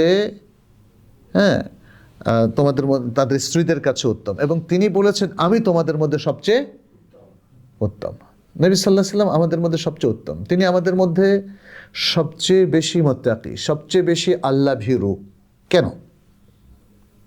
কারণ ইলমুল ওয়াহি পুরোটাই তার কাছে ছিল। দেখেন, একদিকে তিনি নবী রাসূল, সেটা তো আছেই, তারও বাইরে যেহেতু আল্লাহ তাআলা বলছেন যার যত বেশি ইলম তার তাকওয়া তত বেশি, তার আল্লাহ ভীতি তত বেশি, তার দিনদারি তত বেশি, সে তত বেশি আখলাকি, এবং এর সব কিছু নবী সাল্লাল্লাহু আলাইহি ওয়াসাল্লামের মধ্যেই সবচেয়ে বেশি ছিল। অতএব যেহেতু এটা ছিল, এর থেকে সহজেই আমরা সমীকরণে আসতে পারি যে আমাদের জ্ঞানের সাথে নৈতিকতার একটা সংযোগ রাখতে হবে, এবং যেন আমরা শুধুমাত্র তথাকথিত ইসলামী চিন্তাবিদ না হই, খুব পড়ুয়া ছাত্র হই কিন্তু সে নামাজ পড়ে না, এরকম যেন না হয়। হ্যাঁ, অনেক জানাশোনা কিন্তু যেমন আপনি অনেক জানাশোনা হলে দেখবেন যে অনেক ভালো পদ পেয়ে যাবেন, রাষ্ট্রীয় পদও পেয়ে যেতে পারেন, কিন্তু সেখানে কি আল্লাহর কথা ভুলে যাবেন? ভুলে গেলে তো এটাই ঘটবে যেটা আমরা দেখলাম। আচ্ছা, এরপর আরেকটা লাগবে হচ্ছে ইজতেহাদ ও মুক্ত চিন্তার পরিবেশ। ইজতেহাদ ও মুক্ত চিন্তার পরিবেশ। ইসলাম চিন্তা এবং মত প্রকাশের স্বাধীনতাকে ইসলাম উৎসাহিত করে, ইসলাম স্বীকৃতিও দেয়। ইসলাম এটা বলে না যে তোমার কাছে একটা জিনিস মনে হচ্ছে অসত্য আর তুমি সেটা গোপন রাখবা, কারণ সবাই এটাকে সত্য বলে মেনে নিয়েছে, এই জন্য নো, সবাই এটাকে সত্য বলে মেনে নিল, তুমি যদি অসত্য মনে করো নির্ভয়ে তোমার মত ব্যক্ত করো, তবে দলিল সহকারে, আন্দাজে না। হ্যাঁ, তো এইখানেও আমরা দেখি যে ইসলামে মধ্যে এই যে ন্যায়, সততা, সত্যতা এবং দলিল ভিত্তিক আচরণ, হ্যাঁ, এটার বিশাল মর্যাদা রয়েছে। ফলে এইভাবে যদি আমরা অগ্রসর হতে পারি তাহলে দিন এবং দিনদারি দুটোই থাকবে। কিন্তু যদি আপনি ইজতিহাদ ভুলে যান, মত ব্যক্ত না করেন, সৃজনশীলতা না থাকে, এবং নতুন নতুন যে নানা ধরনের বিষয় আসছে সেখানে আপনার গবেষণা অব্যাহত না থাকে, তাহলে কিন্তু সত্য এবং সততার প্রকাশ এখানে হবে না। আমরা দেখি যে রাসূল সাল্লাল্লাহু আলাইহি ওয়াসাল্লাম নিজে সাহাবাদের বিভিন্ন বিষয়ে মুক্ত মতামত দিতে তিনি তাদেরকে উৎসাহিত করেছেন। যেমন বদর যুদ্ধের কৌশল নির্ধারণে সাহাবাদের পরামর্শ তিনি গ্রহণ করেছিলেন কিনা? খন্দক যুদ্ধে পরীক্ষা খননের ব্যাপারে তিনি সাহাবাদের পরামর্শ গ্রহণ করেছেন। তারপরে উহুদ যুদ্ধে সাহাবায়ে কেরাম এক্সাইটেড ছিলেন যে তারা মদিনা থেকে বাইরে গিয়ে যুদ্ধ করবেন। নবী সাল্লাল্লাহু আলাইহি ওয়াসাল্লাম নিজে মনে করেছিলেন যে মদিনার ভিতর থাকবেন, কিন্তু তারপরে তিনি তাদের পরামর্শ গ্রহণ করেছিলেন। খিলাফতে রাশেদার যুগে আমরা দেখি তৎকালীন খলিফাগণ, উমারাগণ, তারা সাধারণ মানুষের সাথে যুক্তিসঙ্গত পরামর্শ সমালোচনার অধিকার তারা ভোগ করত, এবং বহু মত পার্থক্য তখন ছিল। আপনি দেখেন ফিকহি যে অভিমতগুলো, ফিকহি অভিমতগুলোর ক্ষেত্রেও আমরা স্বয়ং সাহাবাদের মধ্যে, তাবেঈনদের মধ্যে, তাবেঈনদের মধ্যে একাধিক মত ব্যক্ত করার উদাহরণ দেখি, আর এই উদাহরণ প্রমাণ করে যে তারা স্বাধীন ছিলেন। খলিফার পক্ষ থেকে কখনো নির্দেশ আসে নাই যে দেখো আমরা একটা মাযহাব গ্রহণ করে ফেলেছি, অতএব এই মাযহাবের বিরুদ্ধে তোমরা আর কেউ কোনো কথা বলতে পারবে না। এটাকে জ্ঞান চর্চা বলে না, অন্ধ অনুকরণ, এক জায়গায় স্টাক হয়ে যাওয়া, এটাকে জ্ঞান চর্চা বলে না। অতএব আজকেও আমাদের যে ভুলগুলো হচ্ছে সেগুলো পর্যালোচনা হওয়া দরকার, তাই না? পরাধীনতা কেন এসেছে আমাদের মধ্যে, দিনদারি কেন চলে যাচ্ছে, এসব কিছু নিয়ে আমাদের নতুন করে ইজতিহাদ প্রয়োজন। আজকের যে আধুনিক মতবাদগুলো, প্রাচ্য কিংবা পাশ্চাত্য যেখান থেকে আসুক না কেন, সেগুলোর সমালোচনা আসা দরকার, এবং সেগুলো আমাদের পাঠ্যসূচিতে অন্তর্ভুক্ত হতে হবে। শুধুমাত্র মাদ্রাসায় নয়, স্কুলেও, ইউনিভার্সিটিতেও, তাই না? আমরা ওয়ার্ল্ড রিলিজন পড়াই, অথচ মুসলিমদের মধ্যে এতগুলো সেক্ট আছে, এত মতবাদ আছে, কোত্থেকে কিভাবে এগুলো সৃষ্টি হলো সে ইতিহাস কিন্তু আমাদের জানতে হবে। জানলে অনেক কিছু খোলাসা হয়ে যাবে, কোনটা সত্য আর কোনটা অসত্য সেই বিবেচনাও আমাদের শানিত করতে হবে। তাহলেই আমরা ভুলগুলোকে আমরা আমরা ডিলিট করতে পারবো, ত্যাগ করতে পারবো, বর্জন করতে পারবো, এবং আবার কারেকশনের দিকে আমরা আসতে পারবো। এরপর আরেকটা গুরুত্বপূর্ণ পয়েন্ট হচ্ছে উম্মার ভূমিকা এবং ঐক্যবোধ। উম্মাকে আল্লাহ সুবহানাহু ওয়া তাআলা উসওয়া হাসানা বলেছেন, তাই না? এবং উম্মাতান ওয়াসাতা বলেছেন, উম্মার নবীকে উসওয়াতুন হাসানা বলেছেন, আর উম্মাকে বলেছেন উম্মাতান ওয়াসাতা। ওয়া কাযালিকা জাআলনাকুম উম্মাতান ওয়াসাতা লিতাকুনু শুহাদা আলান নাস ওয়া ইয়াকুনার রাসূলু আলাইকুম শাহীদা। দেখেন, এভাবে আল্লাহ সুবহানাহু ওয়া তাআলা তোমাদেরকে মধ্যপন্থী জাতি করেছেন যাতে তোমরা সকল মানুষের উপর সাক্ষী হয়ে যাও, আর তোমাদের উপর সাক্ষী হবেন মহানবী সাল্লাল্লাহু আলাইহি সাল্লাম। এরপরে আরও তো বলেছেন, তাই না? সূরা আল ইমরানের মধ্যে কুনতুম খায়রা উম্মাতিন উখরিজাত লিন-নাস তা'মুরুনা বিল মা'রুফি ওয়া তানহাউনা আনিল মুনকার ওয়া তু'মিনুনা বিল্লাহ। তোমরাই উত্তম জাতি। দেখেন, এক জায়গায় বলছেন উম্মাতান ওয়াসাতা, ওয়া কাযালিকা কুনতুম খায়রা উম্মাতিন, এখানে বলছেন খায়রা উম্মাহ। তোমাদেরকে মানুষের কল্যাণের জন্য সৃষ্টি করা হয়েছে, তোমরা সৎ কাজের আদেশ দিবে, অসৎ কাজ থেকে নিষেধ করবে, এবং তোমরা আল্লাহর প্রতি গভীর ঈমান পোষণ করবে। তাহলে এভাবেই তো আসলে উম্মার মধ্যে একটা বৃহত্তর ঐক্য তৈরি হবে। কিসের ভিত্তিতে? ঈমানের ভিত্তিতে, কোরআন সুন্নাহর ভিত্তিতে, ইলমের ভিত্তিতে, আমর বিল মারুফ নাহি আনিল মুনকারের ভিত্তিতে। এই ভিত্তিগুলো এখন দুর্বল হয়ে গেছে। কোথায় আমর বিল মারুফ নাহি আনিল মুনকার? দেখান তো। ঈমান বিল্লাহর চর্চা কোথায়? তাকওয়ার চর্চাটা কোথায় গেল? সুবহানাল্লাহ। এই চর্চাগুলো ফিরিয়ে না নিয়ে আসতে পারলে বিশ্বাস করুন বৃহত্তর ঐক্য কখনোই হবে না। মুসলিম উম্মার মধ্যে কেউ প্রাচ্যের অনুসরণ করছেন, কেউ পাশ্চাত্যের অনুসরণ করছেন, কেউ এই মতবাদের, কেউ ওই মতবাদের, কেউ নানা রকম বিদঘুটে চিন্তা ভাবনা নিয়ে তাদের প্রোগ্রাম সাজাচ্ছেন, আর মানুষকে আহ্বান করছেন ঐক্যের দিকে। এটা তো হবে না। বিশ্বাস করুন, মুসলিম ঐক্য সবসময় হবে কোরআন সুন্নাহর ভিত্তিতে, এর বাইরে হতে পারে না। কোরআন সুন্নাহ মানে সত্যিকারের কোরআন সুন্নাহ। কোরআন সুন্নাহকে এখন যে যেমন ইচ্ছা ব্যাখ্যা করছে, অপব্যাখ্যা করছে, বিভ্রান্তিকর ব্যাখ্যা করছে, এবং সেটা দিয়ে জাতিকে তারা বিভ্রান্ত করছে। এইভাবেও হবে না। সিনসিয়ারিটি লাগবে, নিষ্ঠা, ভালোবাসা, দিনের প্রতি ভালোবাসা, এবং তার মধ্য দিয়ে উম্মার ঐক্যের প্রতি যে একটা দরদ, ঐক্যবদ্ধ মুসলিম উম্মাহ, এই যে ভিশন, সে ভিশন না থাকলে আসলে এটা হবে না। পরাধীনতাও ছুটবে না, তাই না? জ্ঞান চর্চার প্রাতিষ্ঠানিক ভিত্তি তৈরি করতে হবে। ঐতিহাসিকভাবে ইসলামী সভ্যতা মসজিদ, মাদ্রাসা, লাইব্রেরি এবং ওয়াকফের মাধ্যমে জ্ঞান চর্চার একটা স্থায়ী কাঠামো, অবকাঠামো সেই প্রাচীনকাল থেকে তৈরি করেছিল। বাগদাদের বাইতুল হিকমা থেকে শুরু করে কায়রো, কর্ডোভার যে বিশ্ববিদ্যালয়, যেমন কায়রোতে মাকতাবা যে বড় বড় যে মাকতাবাগুলো আছে, মাকতাবা জাহরিয়া আছে, তারপরে কর্ডোভার যে বিশ্ববিদ্যালয়গুলো আছে, তারপরে আপনার টার্কিতে, দিল্লিতে, বিভিন্ন জায়গায়, কিংবা মধ্য এশিয়াতে বোখারা, সামারকন্দ, এই সমস্ত এলাকায় যে জ্ঞানকেন্দ্রগুলো তৈরি হয়েছিল, সাথে সাথে বিশাল বিশাল বড় বড় লাইব্রেরি তৈরি হয়েছিল, সেগুলো ছিল দেখেন মানে মুসলিম উম্মার জন্য একটা বাতিঘর। কিন্তু আজকে কোথায় সেগুলো? আজকে আমরা কেউ তো সে বাতিঘরে যাচ্ছি না, এবং সেখান থেকে জ্ঞান আহরণ করে পৃথিবীকে আলোকিত করছি না। তাহলে জ্ঞান চর্চার সত্যিকারের ভিত তৈরি করতে হবে। আজকে বাংলাদেশের কথা যদি আমি বলি, বাংলাদেশে দেখান তো, সারা বাংলাদেশ বাদ দিলাম, ঢাকা শহরে একটা আন্তর্জাতিক মানের ইসলামিক লাইব্রেরি দেখান তো। মাহাদুল লুগাল আরাবিয়া, ইনস্টিটিউট অফ ল্যাঙ্গুয়েজ ইনস্টিটিউট দেখান তো। মাহাদুস সুন্নাহ নাবাবিয়া, একটা ইনস্টিটিউট অফ সুন্নাহ নাবাবিয়া দেখান তো। মাহাদ আসিরা আন-নাবাবিয়া, সিরা নাবাবিয়ার উপর একটা টাওয়ার দেখান তো। মাহাদুল কোরআন ও তাফসীর আছে? নাই। আর এই ধরনের যথেষ্ট প্রতিষ্ঠান আপনি মধ্যপ্রাচ্যের প্রত্যেকটা দেশে পাবেন, মিশরে পাবেন, টার্কিতে পাবেন। আমাদের দেশে আমি ঠিক বুঝলাম না, এত দিনদার মানুষ খালি এতিমখানা করে আর ছোট ছোট মসজিদ করে।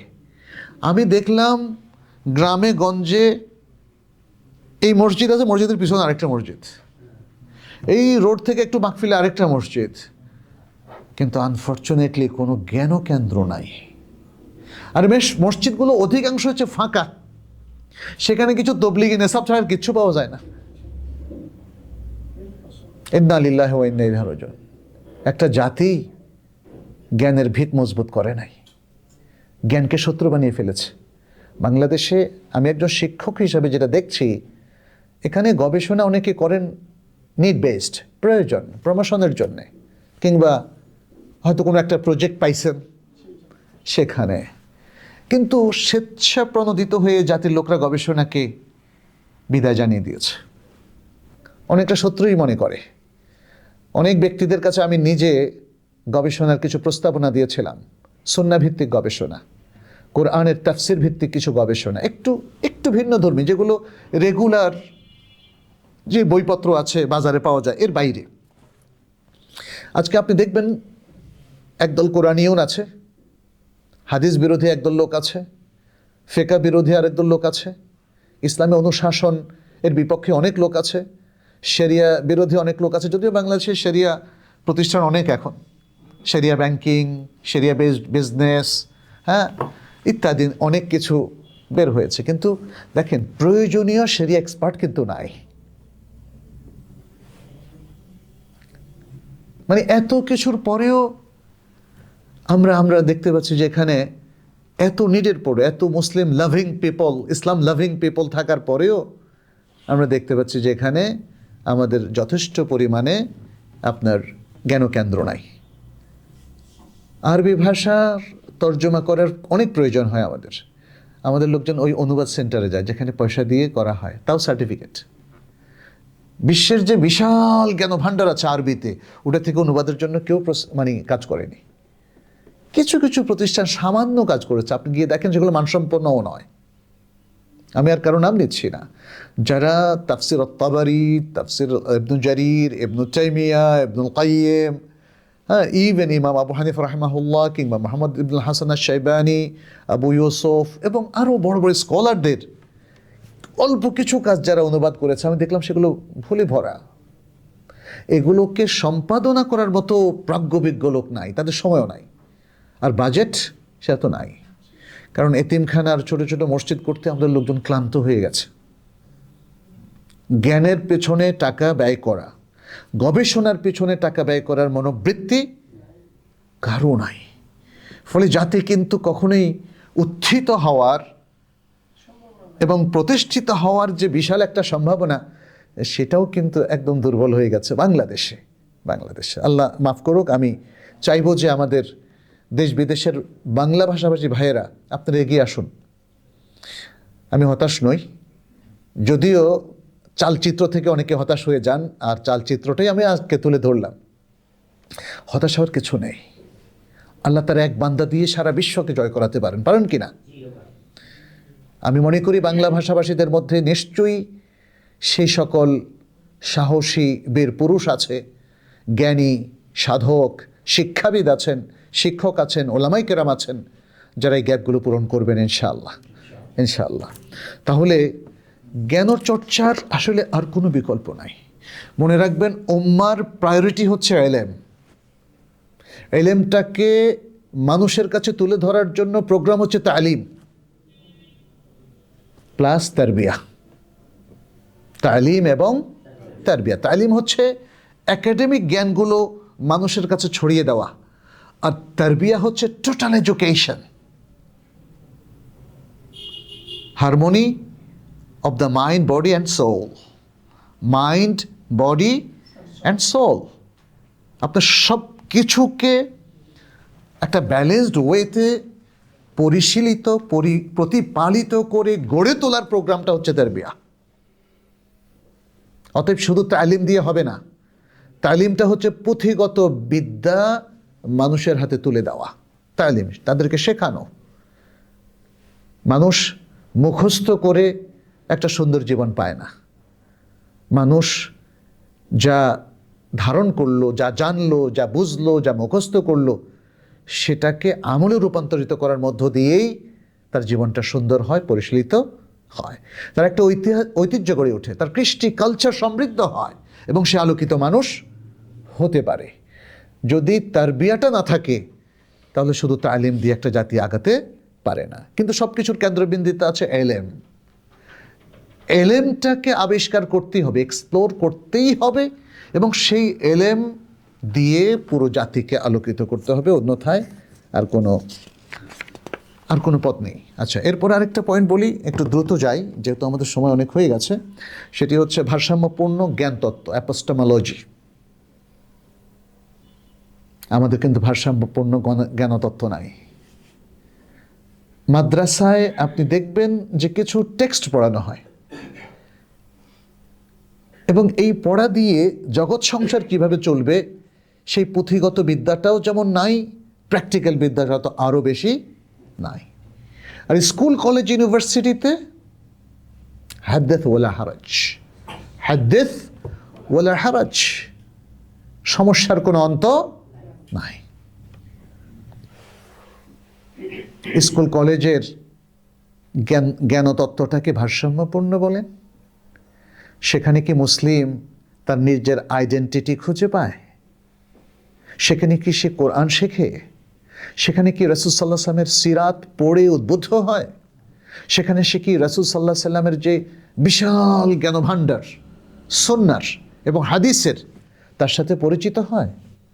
তাহলে সে যখন স্কুল, কলেজ, ইউনিভার্সিটিতে পড়বে তাকে সে তো খুঁজে পাবে না। আর সেই ওই বিদ্যার জগতে, ওই জ্ঞানের ভুবনে সে নিজেকে আর আবিষ্কার করতে পারবে না। ফলে বিপর্যয়টা যেভাবে তৈরি হচ্ছে, এটাকে রোধ করার পথ আমাদের কারো জানা নেই। প্রিয় ভাইরা, আমাদেরকে ভারসাম্যপূর্ণ জ্ঞানতত্ত্ব নিয়ে কাজ করতে হবে, যাতে আমাদের অ্যাপোস্টেমোলজিটা কোরআন সুন্নাহ নির্ভর হয়।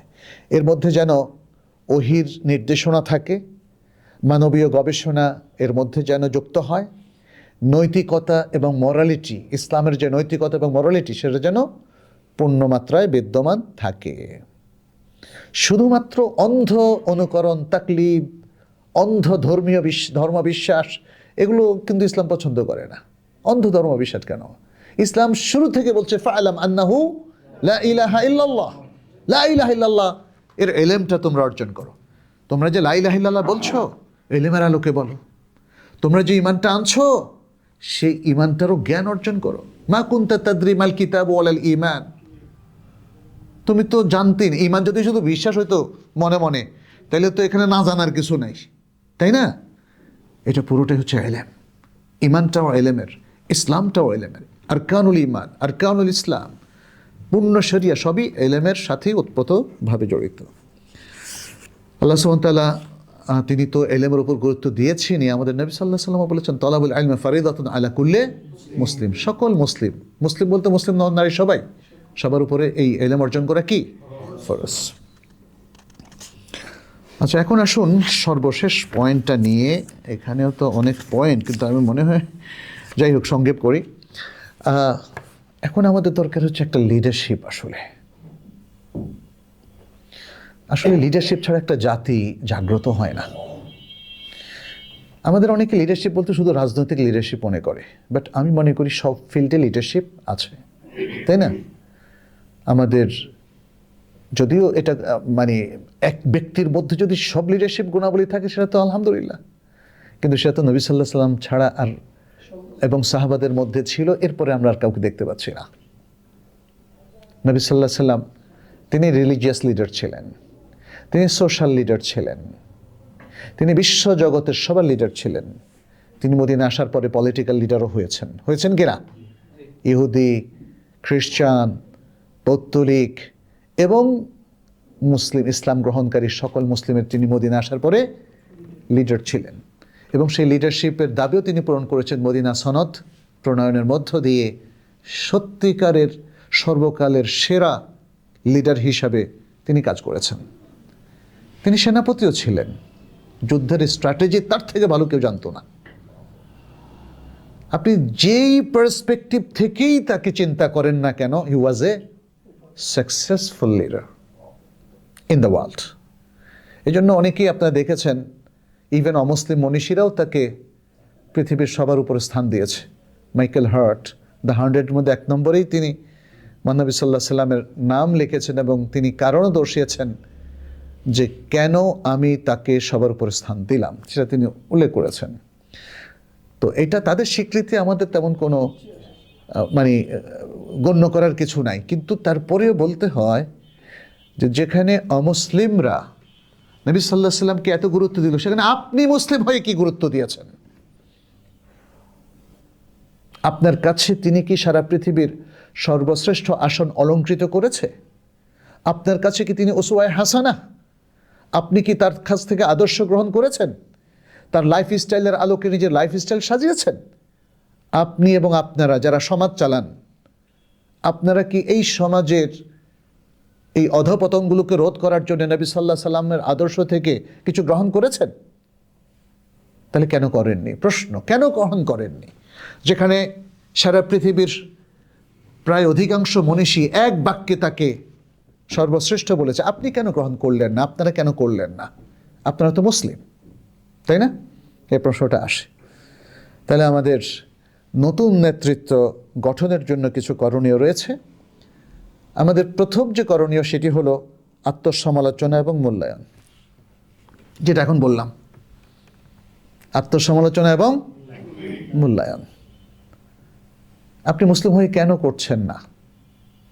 কেন আমাদের লিডারশিপ তৈরি হচ্ছে না? এগুলো নিয়ে একটু বিশ্লেষণ করা দরকার, মূল্যায়ন করা দরকার। তাহলেই হয়তো বা কোনো সমাধান চলে আসতে পারে। মনে রাখবেন, আজকে যদি মুসলিম উম্মাহ জাগ্রত না হয়, আজকে যদি মুসলিম উম্মাহ ঐক্যবদ্ধ না হয়, আজকে যদি মুসলিম উম্মাহ সচেতন না হয়, জ্ঞানের সঠিক চর্চা না করে, জ্ঞানের দিকে ফিরে না আসে, কোরআন সুন্নাহ ভিত্তিক সমাজ গঠনে তারা উদ্যোগী যদি না হয়, তাহলে আল্লাহ সেটা অটোমেটিক নিজের থেকে দেবেন না। কারণ সূরা আর-রা'দের মধ্যে তো আল্লাহ তাআলা সে কথাটাই বললেন, ইন্নাল্লাহা লা ইউগাইয়িরু মা বিকাওমিন হাত্তা ইউগাইয়িরু মা বিআনফুসিহিম।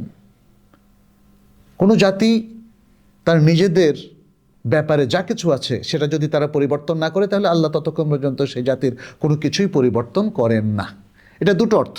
এক, জাতি যদি ইতিবাচক দিকে নিজেকে পরিবর্তন করতে উদ্যত না হয়, তাহলে আল্লাহও সেই জাতিকে ইতিবাচকভাবে পরিবর্তন করবেন না। এটা একটা অর্থ। আরেকটা অর্থ হতে পারে, জাতি যদি আল্লাহর নিয়ামতকে তাগয়ীর না করে ফেলে, চেঞ্জ না করে ফেলে, তাহলে আল্লাহ তাদের উপর নিয়ামতটাকে অব্যাহত রাখবেন, চেঞ্জ করবেন না। কিন্তু আল্লাহর নিয়ামতকে যদি জাতি অস্বীকার করে, জাতি পরিবর্তন করে দেয়, তাহলে আল্লাহ তার নিয়ামত উঠিয়ে নেবেন, পরিবর্তন করে দিবেন। এটা অলরেডি আছে। আপনি অর্গানিক ফুড কি পাচ্ছেন? পাচ্ছেন না, কারণ অর্গানিক ফুডকে আপনি চেঞ্জ করে দিয়েছেন, আপনার লোকেরা চেঞ্জ করে দিয়েছে। ফলে আল্লাহ তাআলা অর্গানিক ফুডের যে খাদ্যগুণ সবগুলো উঠে নিয়েছে, তিনি পরিবর্তন করে দিয়েছেন। কিন্তু জাতি আগে পরিবর্তন করছে, সে ওষুধ ব্যবহার করছে, সে রাসায়নিক ব্যবহার করছে, সে ভেজাল মিশিয়েছে। অতএব আমাদেরকে এই ব্যাপারগুলো নিয়ে ভাবতে হবে। দ্বিতীয় হচ্ছে সৃজনশীল গবেষণা ভিত্তিক শিক্ষা ব্যবস্থার বিকাশ। আমাদের শিক্ষা ব্যবস্থার আমূল সংস্কার প্রয়োজন। যা আছে এক্সিস্টিং, এটা আসলে একটা স্বতন্ত্র মুসলিম জাতিসত্তার বিকাশ করে না, এটা পরাধীনই করে রাখে। অতএব যে শিক্ষা মানুষকে পরাধীন করে রাখে, সেই শিক্ষার সংস্কার হওয়া প্রয়োজন। এবং এমন শিক্ষা ব্যবস্থা আমাদের প্রয়োজন যা নিজস্ব ইসলামী সভ্যতাগত দৃষ্টিভঙ্গির সাথে সঙ্গতিপূর্ণ হবে। শুধুই আধুনিক জ্ঞানের বিরোধী ধারণাগুলো পাঠ্যক্রম থেকে সরিয়ে ইসলামিক ফ্রেমওয়ার্কে আনার চেষ্টার মধ্যে সীমাবদ্ধ থাকলে চলবে না। বুঝছেন, আমাদের অনেকে মনে করে আধুনিক যে ভুল ত্রুটিগুলো আছে, যেমন আমি উঠাই দিলাম কি ফ্রয়েডীয় তত্ত্ব উঠাই দিলাম, ডারউইনের তত্ত্ব উঠাই দিলাম, বাট ইসলামিক হয়ে গেল, হবে ইসলামিক না। মানে খুব সামান্য কিছু চেঞ্জ করলো, অনেকে মনে করে খুব সামান্য কিছু চেঞ্জ করলে সব ইসলামিক হয়ে যাবে। নো নো নো, আপনাকে ইসলামিক বৈশিষ্ট্যগুলো এখানে আনতে হবে। আর ইসলামিক ফ্রেমওয়ার্কটা মনে রাখবেন, এটা কিন্তু জেনারেল এডুকেশনটাকেও ধারণ করে। ইসলামিক ফ্রেমওয়ার্ক কখনোই কন্ট্রাডিক্টরি নয় জেনারেল শিক্ষার সাথে, আর্টস হিউম্যানিটিজের সাথে নয়, সায়েন্সের সাথে নয়, মেডিকেল সায়েন্স কিংবা সোশ্যাল সায়েন্স এগুলোর সাথে ইসলামের কোনো বিরোধ নাই। হ্যাঁ, বিরোধ তৈরি করা হয়েছে, কারণ এই সায়েন্সগুলোকে যারা সাজিয়েছেন তারা সবগুলোতে নাস্তিকতা ঢুকিয়ে দিয়েছেন, ফলে একটা বিরোধ তৈরি হয়ে গেছে। এখন মনে হচ্ছে সোশ্যাল সায়েন্সের সাথে আমাদের বিরোধিতা, ইকোনমিক্সের সাথে আমাদের বিরোধিতা, ফিনান্সের সাথে আমাদের বিরোধিতা, পিওর সায়েন্স কিংবা আরও অন্যান্য সায়েন্সের সাথে আমাদের বিরোধিতা। এই বিরোধিতাগুলো আসলে তৈরি করা হয়েছে ওই যে পাশ্চাত্য দর্শন, প্রাচ্যের দর্শন, যেগুলোর কথা একটু আগে আমি বলেছি, সেগুলো এই সমস্ত অ্যাপিস্টমোলজি বা জ্ঞানতত্ত্বের মধ্যে পরতে পরতে ঢুকিয়ে দেওয়ার কারণে আজকে আমাদের একটা কনফ্লিকশন তৈরি হয়েছে। আমরা মনে করি যে শুধুমাত্র মাদ্রাসার দিনী শিক্ষার বাইরে সবই অন ইসলামিক শিক্ষা। আমি আমার অনেক বন্ধুকে বলতে শিখি যে মাদ্রাসার শিক্ষা হচ্ছে ইসলামিক আর সব শিক্ষা হচ্ছে অন ইসলামিক। এটা ভুল তথ্য, এটা ভুল তথ্য। সব শিক্ষা ইসলামিক হতে কোনো বাধা নেই, কিন্তু ইসলামিক জ্ঞান তত্ত্বের ভিত্তিতে সেটাকে রিডিজাইন করতে হবে, সেটাকে আবার সাজিয়ে গুছিয়ে তৈরি করতে হবে। যে নাস্তিকবাদ আছে, যে আধুনিক লিবারালিজম আছে, যে ভুল বিচ্যুতিমূলক দর্শনগুলো আছে, যে অনৈতিকতা শিক্ষার মধ্যে ঢুকিয়ে দেওয়া হয়েছে, সেগুলো থেকে শিক্ষাকে মুক্ত করতে হবে, কারেক্ট করতে হবে। আচ্ছা, এক্ষেত্রে অনেকেই ইসলামাইজেশন অফ নলেজ ইত্যাদি বলেন। আসলে কে কতটা, যার যে ব্যাকগ্রাউন্ড সেটা সংকীর্ণ হলে সেটাকে তিনি ইসলাম বলে মনে করেন। ইসলামকে আসলে অ্যাজ ইট ইজ রাখতে হবে। ইসলামকে আপনার নিজের সংকীর্ণ মত দিয়ে এটাকে সংকীর্ণ করলে চলবে না। আমরা বিভিন্ন স্কলারকে দেখি, তার দৃষ্টিভঙ্গি যতটা সংকীর্ণ তিনি ইসলামকে ততটা সংকীর্ণ করে নিয়ে আসেন। আসলে ইসলাম হচ্ছে অ্যাজ ইট ইজ, মাকাল আল্লাহ ও মাকালা আর রসুল। আচ্ছা, এখানে আমাদের আরেকটা করতে হবে, মুক্ত চিন্তাবিদ এবং স্বাধীন উদ্যোক্তা তৈরি করা। হ্যাঁ, গবেষক আহমদ কুরুর বিশ্লেষণে এসেছে যে মুসলিম পুনর্জাগরণের জন্য দুই শ্রেণীর বিকাশ জরুরি। এক, সৃজনশীল চিন্তক, ক্রিয়েটিভ ইন্টেলেকচুয়ালস যাদেরকে আমরা বলি, যারা প্রচলিত ধারা নিয়ে প্রশ্ন তুলতে এবং নতুন বিকল্প প্রস্তাবনা আনতে সাহসী। এবং দুই, স্বাধীন মধ্যবিত্ত উদ্যোক্তা শ্রেণী, ইন্ডিপেন্ডেন্ট, যাদেরকে আমরা এন্টারপ্রেনার বলি, যারা অর্থনৈতিকভাবে স্বনির্ভর থেকে সমাজে জ্ঞান চর্চা, শিক্ষা ও সংস্কৃতির পৃষ্ঠপোষকতা করতে পারে। ঐতিহাসিকভাবে আমাদের সমাজে এই দুই শ্রেণী উপেক্ষিত ছিল। চিন্তকরা রাষ্ট্রীয় এবং ধর্মীয় রোষানলে পড়ে চুপসে গেছেন, এবং ব্যবসায়ী উদ্যোক্তারা কেবল দৈহিক এবং জাগতিক টাকা বিত্ত লাভ করাটাকেই তারা তাদের লক্ষ্য বানিয়ে ফেলেছেন। ফলে আসলে যেই জিনিসটা আমরা সাহাবায়ে কেরামের যুগে দেখেছি, এটা এখন নাই। সেখানে যে চিন্তক শ্রেণী, মানে যে জ্ঞানের সাধকরা তৈরি হয়েছিলেন, আব্দুল্লাহ ইবনে মাসউদ, আব্দুল্লাহ ইবনে ওমর, আব্দুল্লাহ ইবনে আব্বাস, আবু হুরায়রা রাদিয়াল্লাহু তাআলা আনহুম আজমাইন, এবং স্বয়ং নবী পরিবারেও উম্মে সালামা, আয়েশা রাদিয়াল্লাহু তাআলা আনহুমা, তাই না? এদের মতো যে ইন্টেলেকচুয়াল জ্ঞানী গুণী শ্রেণী তৈরি হয়েছিলেন, তাদের মতো শ্রেণী কিন্তু এখন আর ওইভাবে নাই। আবার যারা ওসমান ইবনে আফফান রাদিয়াল্লাহু তাআলা আনহুর মতো যে বিশাল ধনিক শ্রেণী, আব্দুর রহমান বিন আউফ, তাই না, বিশাল ধনিক শ্রেণী, যারা তাদের সম্পদের বিশাল একটা অংশ দ্বীনের প্রমোশনের জন্য ব্যয় করেছিলেন। হ্যাঁ, তারা বৈধভাবে কিন্তু এখনকার বিলিয়ন বিলিয়ন ডলারের মতো সম্পদ তারা ইনকাম করেছিলেন, তৈরি করেছিলেন। তাদের যে মানে তাদের যে সাহসিকতা, রাষ্ট্র এবং জ্ঞানের উন্মেষে তাদের যে কন্ট্রিবিউশন, এটা কিন্তু এখন আর নাই। আচ্ছা, সুতরাং আমরা বলবো এখন রাষ্ট্র এবং ওলামা সকলেরই উচিত এমন পরিবেশ তৈরি করা যেখানে ইসলামী মুক্ত চিন্তার, আমরা ইসলামী কথাটা এখানে, কারণ মুক্ত চিন্তা বলতে আবার অন্যরা অন্যটা বুঝে, ইসলামী মুক্ত চিন্তার উন্মুক্ত চর্চা নিরাপদ থাকবে, নতুন প্রজন্মের উদ্যোক্তাদের উদ্ভাবনী উদ্যোগ বিকাশের সুযোগ পাবে, চিন্তকদের মত প্রকাশে বাধা দেওয়া বা ব্যবসায়ীদের কেবল ভোগবাদে আটকে রাখা থেকে বেরিয়ে আসতে হবে। সৃজনশীল মেধা এবং আর্থিক পৃষ্ঠপোষকতার সম্মিলন মুসলিম সমাজে জ্ঞান বিজ্ঞান ও শিল্প সংস্কৃতির পুনর্জাগরণ ঘটাতে সক্ষম হবে ইনশাআল্লাহ এবং সহায়ক হবে। আচ্ছা, এরপরে চতুর্থ যে বিষয়টা সেটা হলো চিন্তা চর্চার কেন্দ্র এবং গবেষণা প্রতিষ্ঠান গড়ে তোলা। এটা আমাদের দেশে একদম নেই বললে চলে এবং অধিকাংশ মুসলিম সমাজে আমরা দেখি। আমরা যখন ইউরোপ আমেরিকাতে ভ্রমণ করি তখন সেখানে দেখি যে মুসলিমদের গবেষণা প্রতিষ্ঠান নেই বললে চলে। তাদের আছে ইসলামিক সেন্টার, অর্থাৎ কিছু মসজিদ, সেখানে আলিফ বা তাসা পড়ানো হয় বাচ্চাদেরকে, বাস এতে তারা খুশি। কিন্তু তারা যে জ্ঞান বিজ্ঞানের দেশে আছে, যেই চর্চাটা হয় ইসলামের বিরুদ্ধে, ওরিয়েন্টালিস্ট কিংবা ওয়েস্টার্নিস্ট তারা করে, সেখানে বসবাসরত মুসলিমরা কিন্তু সে জায়গায় তেমন কোনো কন্ট্রিবিউশন রাখতে আমরা দেখিনি। ইসলামিক সেন্টার দিয়ে আসলে আপনি চিন্তার জগতের দৈন্যতা দূর করতে পারবেন। আর আমাদের দেশে, বাংলাদেশে 7 লক্ষ মসজিদ, 7 লক্ষ যদি মসজিদ হয়, এক একটা মসজিদ বানাতে কি পরিমাণ খরচ, সে জায়গায় 700 গবেষণা প্রতিষ্ঠান তো থাকা উচিত ছিল না, মাত্র 700। আচ্ছা 700 বাদ দেন, 100 তো থাকলেও তো হইতো। 100 আমি বললাম যে ঢাকায় মারহাদুল লুগাল আরবিয়া বা অ্যারাবিক ল্যাঙ্গুয়েজ টাওয়ার নামে কোনো টাওয়ার সারা বাংলাদেশে আছে? নাই। আরবি ভাষার এত চর্চা প্রত্যেকটা মাদ্রাসায়। আবার আরব দেশে আমাদের এখান থেকে কোটি কোটি লোক যায়, কোটি কোটি লোক যায়, কিন্তু কি দুর্ভাগ্য আমাদের, এখানে অ্যারাবিক টাওয়ার নাই। এখানে কোরআন সুন্নাহ, দেখেন মানুষ কোরআন সুন্নাহ সবাই মানে, এই 20 কোটির মধ্যে অন্তত 16 কোটি তো মানে, আরও বেশি। কোরআন সুন্নাহ টাওয়ার নাই। আপনি চিন্তা করছেন কোরআন সুন্নাহ নিয়ে গবেষণার সুযোগ আছে না? নাই। এগুলো তৈরি করতে হবে আমাদের। ইসলামী ঐতিহ্য ও আধুনিক জ্ঞানের সেতুবন্ধন।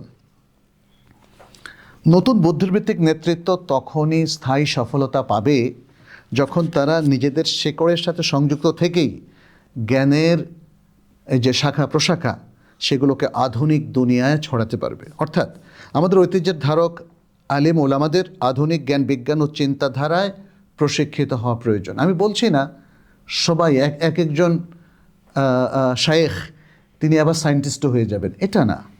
বাট শায়েখরা যেই যে সাবজেক্টে আছেন সেখানে থাকেন, কোনো সমস্যা নেই।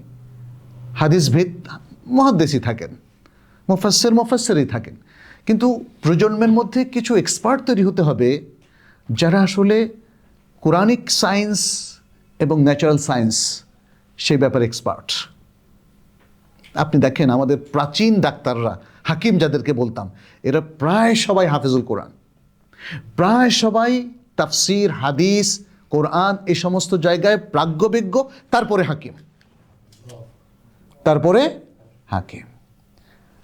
পৃথিবীর সবাইকে এমন হয়ে যেতে পারবে হবে সেটা বলছি না, কিন্তু মুসলিম সমাজে যারা বিদ্যা চর্চা করেন, জ্ঞান চর্চা করেন, তাদের মধ্যে এরকম নানামুখী এক্সপার্ট আমাদের তৈরি হওয়া প্রয়োজন। আচ্ছা, একই সাথে আধুনিক শিক্ষায় শিক্ষিত ভাই বোন যারা চিকিৎসা, প্রকৌশল, অর্থনীতি, সমাজবিজ্ঞান প্রভৃতিতে দক্ষ, তাদেরকে ইসলামী জ্ঞান ঐতিহ্যের আলোকেও শিক্ষিত হওয়া প্রয়োজন। এই 2 শ্রেণীর মেলবন্ধনে এমন এক প্রজন্ম গড়ে উঠবে যারা দুটো জ্ঞানে সমৃদ্ধ। তারা পাশ্চাত্যের জটিল চ্যালেঞ্জগুলোও বুঝবে, আবার ইসলামের সমাধানগুলো তারা উপস্থাপন করতে পারবে। উদাহরণস্বরূপ, যিনি চিকিৎসক বা প্রকৌশলী, তিনি যদি ইসলামী নীতিশাস্ত্র জানেন, তবে জীবনৈতিকতা বা পরিবেশ নীতিতে ইসলামের অবস্থান দৃঢ়তার সাথে তিনি প্রতিষ্ঠা করতে পারবেন। যারা অর্থনীতি বিশারদ, আধুনিক প্রেক্ষাপটে ইসলামী অর্থনীতি বিকশিত করতে তারা ভূমিকা রাখতে পারবেন। এভাবে প্রতিটি জ্ঞান শাখায় ইসলামী নীতিমালায় প্রশিক্ষিত বিশেষজ্ঞ নেতৃত্ব গড়ে উঠবে ইনশাআল্লাহ। যেটা বলছি, নেতৃত্ব শুধু রাজনৈতিক না, শিক্ষাবিদ তিনিও নেতা। সাংস্কৃতিক পরিমণ্ডলে যিনি নেতৃত্ব দিচ্ছেন, ইসলামী সংস্কৃতিকে, পাশ্চাত্য এবং পৌত্তলিক সকল সংস্কৃতিকে দূর করে তিনিও কিন্তু সাংস্কৃতিক নেতা, সামাজিক নেতা। সমাজকে, এই সমাজের মধ্যে আপনি দেখেন কত হিন্দুয়ানা আছে কি না? এই বিবাহ শাদীকে কেন্দ্র করে কতগুলি হিন্দুয়ানা আছে। অন্যদের যে পৌত্তলিক কৃষ্টি কালচার, সেটাকে ইসলাম সমর্থন করে না। তাহলে আপনি এগুলো থেকে প্র্যাকটিসে মুসলিমদেরকে মুক্ত করবেন কি করে? বিবাহ শাদীতে এখন আমরা যেতেই পারি না, সেখানে ফ্রি মিক্সিং, আর এত উদ্ভট পোশাক নারীরা এখন পরে, ইন্না লিল্লাহি ওয়া ইন্না ইলাইহি রাজিউন। হ্যাঁ, তো সুতরাং এই যে আমাদের মধ্যে একটা সমন্বয় করার জন্য সকল জায়গাতেই আসলে ওই যে ব্যালেন্সড জ্ঞান তত্ত্ব ছড়িয়ে দিতে হবে। আচ্ছা, এরপরে আত্মমর্যাদাবোধ এবং ইমানি চেতনা জাগ্রত করা, এটা সবচেয়ে গুরুত্বপূর্ণ। আল গায়রা আল ইসলামিয়া এটাকে বলা হয়, আল গায়রা আল ইসলামী, ইসলামী আত্মমর্যাদাবোধ। কোথাও কোনো ইসলাম বিপন্ন হতে দেখলে আপনার খারাপ লাগবে, মদ খেতে দেখলে আপনার খারাপ লাগবে, যেমন চুরি দেখলে আমার খারাপ লাগে না। দেখেন, কিছু জিনিস এখনও কমন রয়ে গেছে। এটা যে ব্যক্তি অমুসলিম অথবা ইসলাম মানে না, নামাজ পড়ে না, কিছু খারাপ জিনিস দেখলে তারও খারাপ লাগে, কিন্তু অনেক খারাপ জিনিস দেখলে তাদের ভালো লাগে। তারা যখন নাইট ক্লাবে ঢুকে তখন অশ্লীল নাচ তাদের ভালো লাগে, কনসার্টে যখন উলঙ্গ নৃত্য করে গায়ক গায়িকারা তখন তাদের কাছে ভালো লাগে। তার মানে তাদের গায়রা ইসলামিয়া চলে গেছে, ইসলামী আত্মমর্যাদা বোধ চলে গেছে। এটা আবার প্রতিষ্ঠিত করতে হবে। এটা আমাদের সাহাবায়ে কেরামের মধ্যে সবার মধ্যে ছিল, আজকে জাতির মধ্যে এটা আবার প্রতিষ্ঠিত করতে হবে। ইমানি মর্যাদাটাকে প্রতিষ্ঠিত করতে হবে। ইমান, এটা তো ইমান থাকলে তো গায়রাত আসবে। ইমান কিন্তু দুর্বল হয়ে গেলে গায়রাত শত চেষ্টা করলেও আসবে না। আচ্ছা, বৈশ্বিক দৃষ্টিভঙ্গি এবং নিজস্ব এজেন্ডা। হ্যাঁ, নতুন বুদ্ধিবৃত্তিক নেত্রীকে অবশ্যই বিশ্ব পরিসরেও সক্রিয় ভূমিকা পালন থাকতে হবে, নিজের মধ্যে গুটিয়ে থাকলে হবে না। আমাদের অনেকে বাংলাদেশে দেখবেন যে বলে যে আমি ভালো থাকবো, আমি একা একা বাসায় থাকবো। এটা তো হবে না। আপনি লিডার তখনই হবেন যখন ছড়িয়ে। নবী সাল্লাল্লাহু আলাইহি ওয়াসাল্লাম কিন্তু ঘরের মধ্যে বসে থাকেন নাই, এবং তার সাহাবায়ে কেরামও দেখেন ঘরের মধ্যে বসে থাকেন নাই। আবু বকর রাদিয়াল্লাহু তাআলা তো অনেক বয়স্ক হয়ে গেছিলেন নবী সাল্লাল্লাহু আলাইহি ওয়াসাল্লাম ইন্তেকালের পরে, তারপরও খেলাফতের দায়িত্ব কিন্তু নিয়েছেন। ওমর ইবনে খাত্তাব খেলাফতের দায়িত্ব নিয়েছেন, আর হাজার হাজার সাহাবা ছড়িয়ে পড়েছেন কিনা। অতএব দাওয়া ইলাল্লাহর কাজ, মানুষের কাছে আদর্শকে প্রচার করার কাজ, এটা আমাদেরকে রাখতে হবে। ইসলাম সবসময় আন্তর্জাতিক, মনে রাখবেন। ইসলাম সবসময় বৈশ্বিক। ইসলাম ছোট্ট পরিসরে নিজেকে রাখতে চায় না। ইসলাম চায়, যেহেতু এটা কালজয়ী একটা চমৎকার আদর্শ, সারা পৃথিবীর সকল মানুষ এই আদর্শ থেকে উপকৃত হোক, মানুষের কল্যাণ হোক, মানবতার কল্যাণ হোক, জগতের কল্যাণ হোক। ইসলাম কিন্তু এটা চায়। এটা কিন্তু শুধুমাত্র একটা জাতির উপর চেপে বসা নয়, যেটা অন্য মানুষেরা ভুল ব্যাখ্যা করছে। আপনি দেখেন না, রাসূল সাল্লাল্লাহু আলাইহি সাল্লাম তিনি তার নবুয়তের প্রচার প্রসার এবং আদর্শের প্রচার প্রসার দিয়ে কি 2 পয়সা কামিয়েছেন? আমাদের খোলাফায়ে রাশেদা কি 2 পয়সা কামিয়েছেন? সবই তো তারা দিয়ে গেছে। তাহলে ইসলাম সারা পৃথিবীর কল্যাণের জন্য কাজ করে, মানবতার কল্যাণের জন্য কাজ করে। আমাদের উদ্দেশ্য দুনিয়া অর্জন নয়, দুনিয়ার মানুষকে উপকৃত করা, দুনিয়ার মানুষকে কল্যাণের মধ্যে নিয়ে আসা, তাদের কল্যাণ সাধন। এটাই হচ্ছে আমাদের আসলে দৃষ্টিভঙ্গি, এবং এটাই হচ্ছে ইসলামের এজেন্ডা বলতে পারেন, যে ইসলাম এভাবেই সারা বিশ্বের মানুষকে আলোকিত করতে চায় এবং ইসলামের সুশীতল ছায়ায় নিয়ে আসতে চায়। আচ্ছা, নিরন্তর দিনী ও দুনিয়াবি তালিম আমাদের উচিত হবে,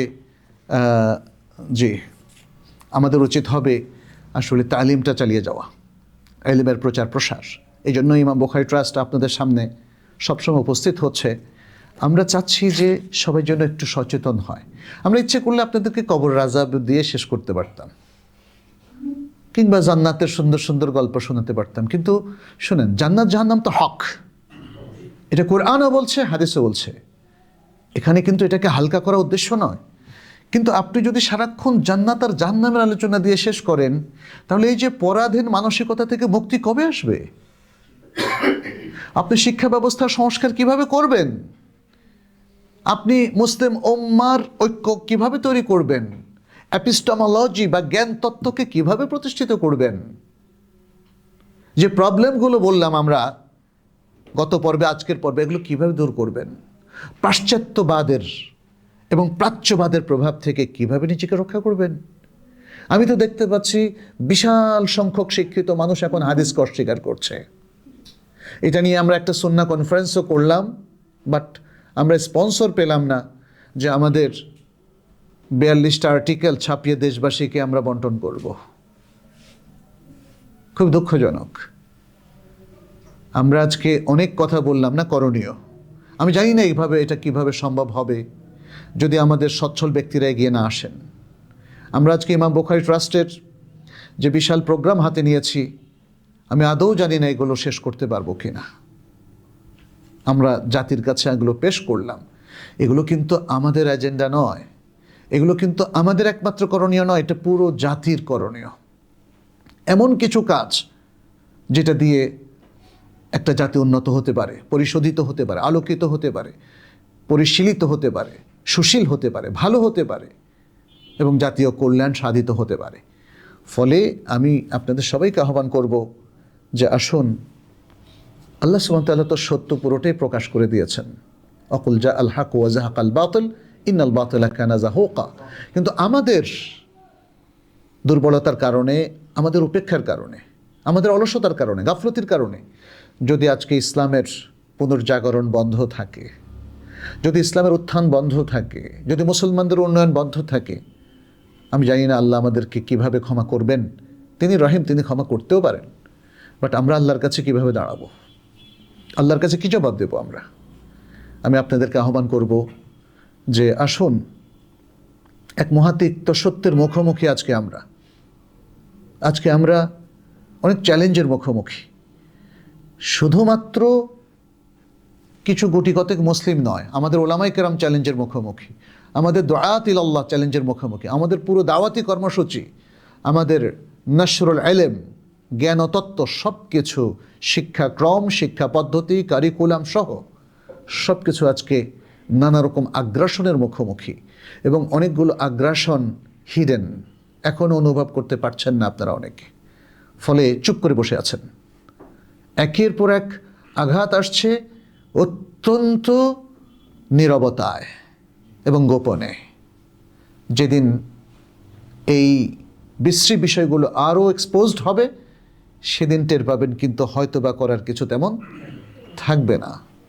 অতএব এখনই সচেতন হন, আপনার ইমানের গায়রাত অর্জন করুন, আত্মমর্যাদা বোধে বলিয়ান হন, সাহসী হন, কাজ করুন, নেমে পড়ুন এবং পড়াশোনা করুন। আল্লাহ যেন আমাদের সবাইকে তৌফিক দান করেন। আজকে যেহেতু অনেক লম্বা টাইম আমরা কথা বললাম, আজকে আর কোনো প্রশ্ন আমরা নেব না। আপনাদের যত প্রশ্ন এসেছে এগুলো আমরা নেক্সট আরেকটা পর্বে উত্তর দেব। আস্ক দ্য কোয়েশ্চেন আমাদের আরেকটা প্রোগ্রাম আছে, সেখানে প্রশ্নগুলো আসবে ইনশাল্লাহ। আমি আল্লাহর কাছে দোয়া করি আল্লাহ যেন আমাদের ক্ষমা করেন। আমার মাঝে মাঝে খুব ভয় হয় যে নিজেদের উপর আরোপিত দায়িত্ব পালন করতে পারছে কিনা। আমার ভয় হয় যদি আল্লাহর সামনে দাঁড়াই, কিভাবে আসলে উতরে আসব, কিভাবে আসলে যে আমরা মানে আল্লাহর কাছে ক্ষমা পাবো।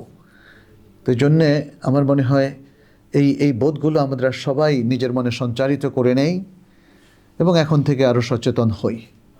আল্লাহ যেন আমাদেরকে ক্ষমা করে দেন, আমাদেরকে আল্লাহ যেন বারাকা দেন, তৌফিক দেন, তার দিনই দায়িত্ব যেন আমরা পালন করতে পারি এবং আমরা যেন আমাদের দেশকে আলোকিত করতে পারি, দেশের প্রতি, দেশের মানুষের প্রতি এবং উম্মার প্রতি আমাদের যে দায়িত্ব বর্তেছে আমরা যেন সেটা অত্যন্ত পরিকল্পনা মাফিক সুন্দরভাবে আদায় করতে পারি।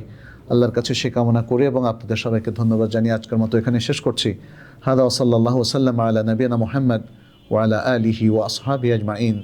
সুবহানাক আল্লাহুম্মা ওয়া বিহামদিক আশহাদু আল্লা ইলাহা ইল্লা আনতা আস্তাগফিরুকা ওয়া আতুবু ইলাইক। আসসালামু আলাইকুম ওয়া রাহমাতুল্লাহি ওয়া বারাকাতুহু।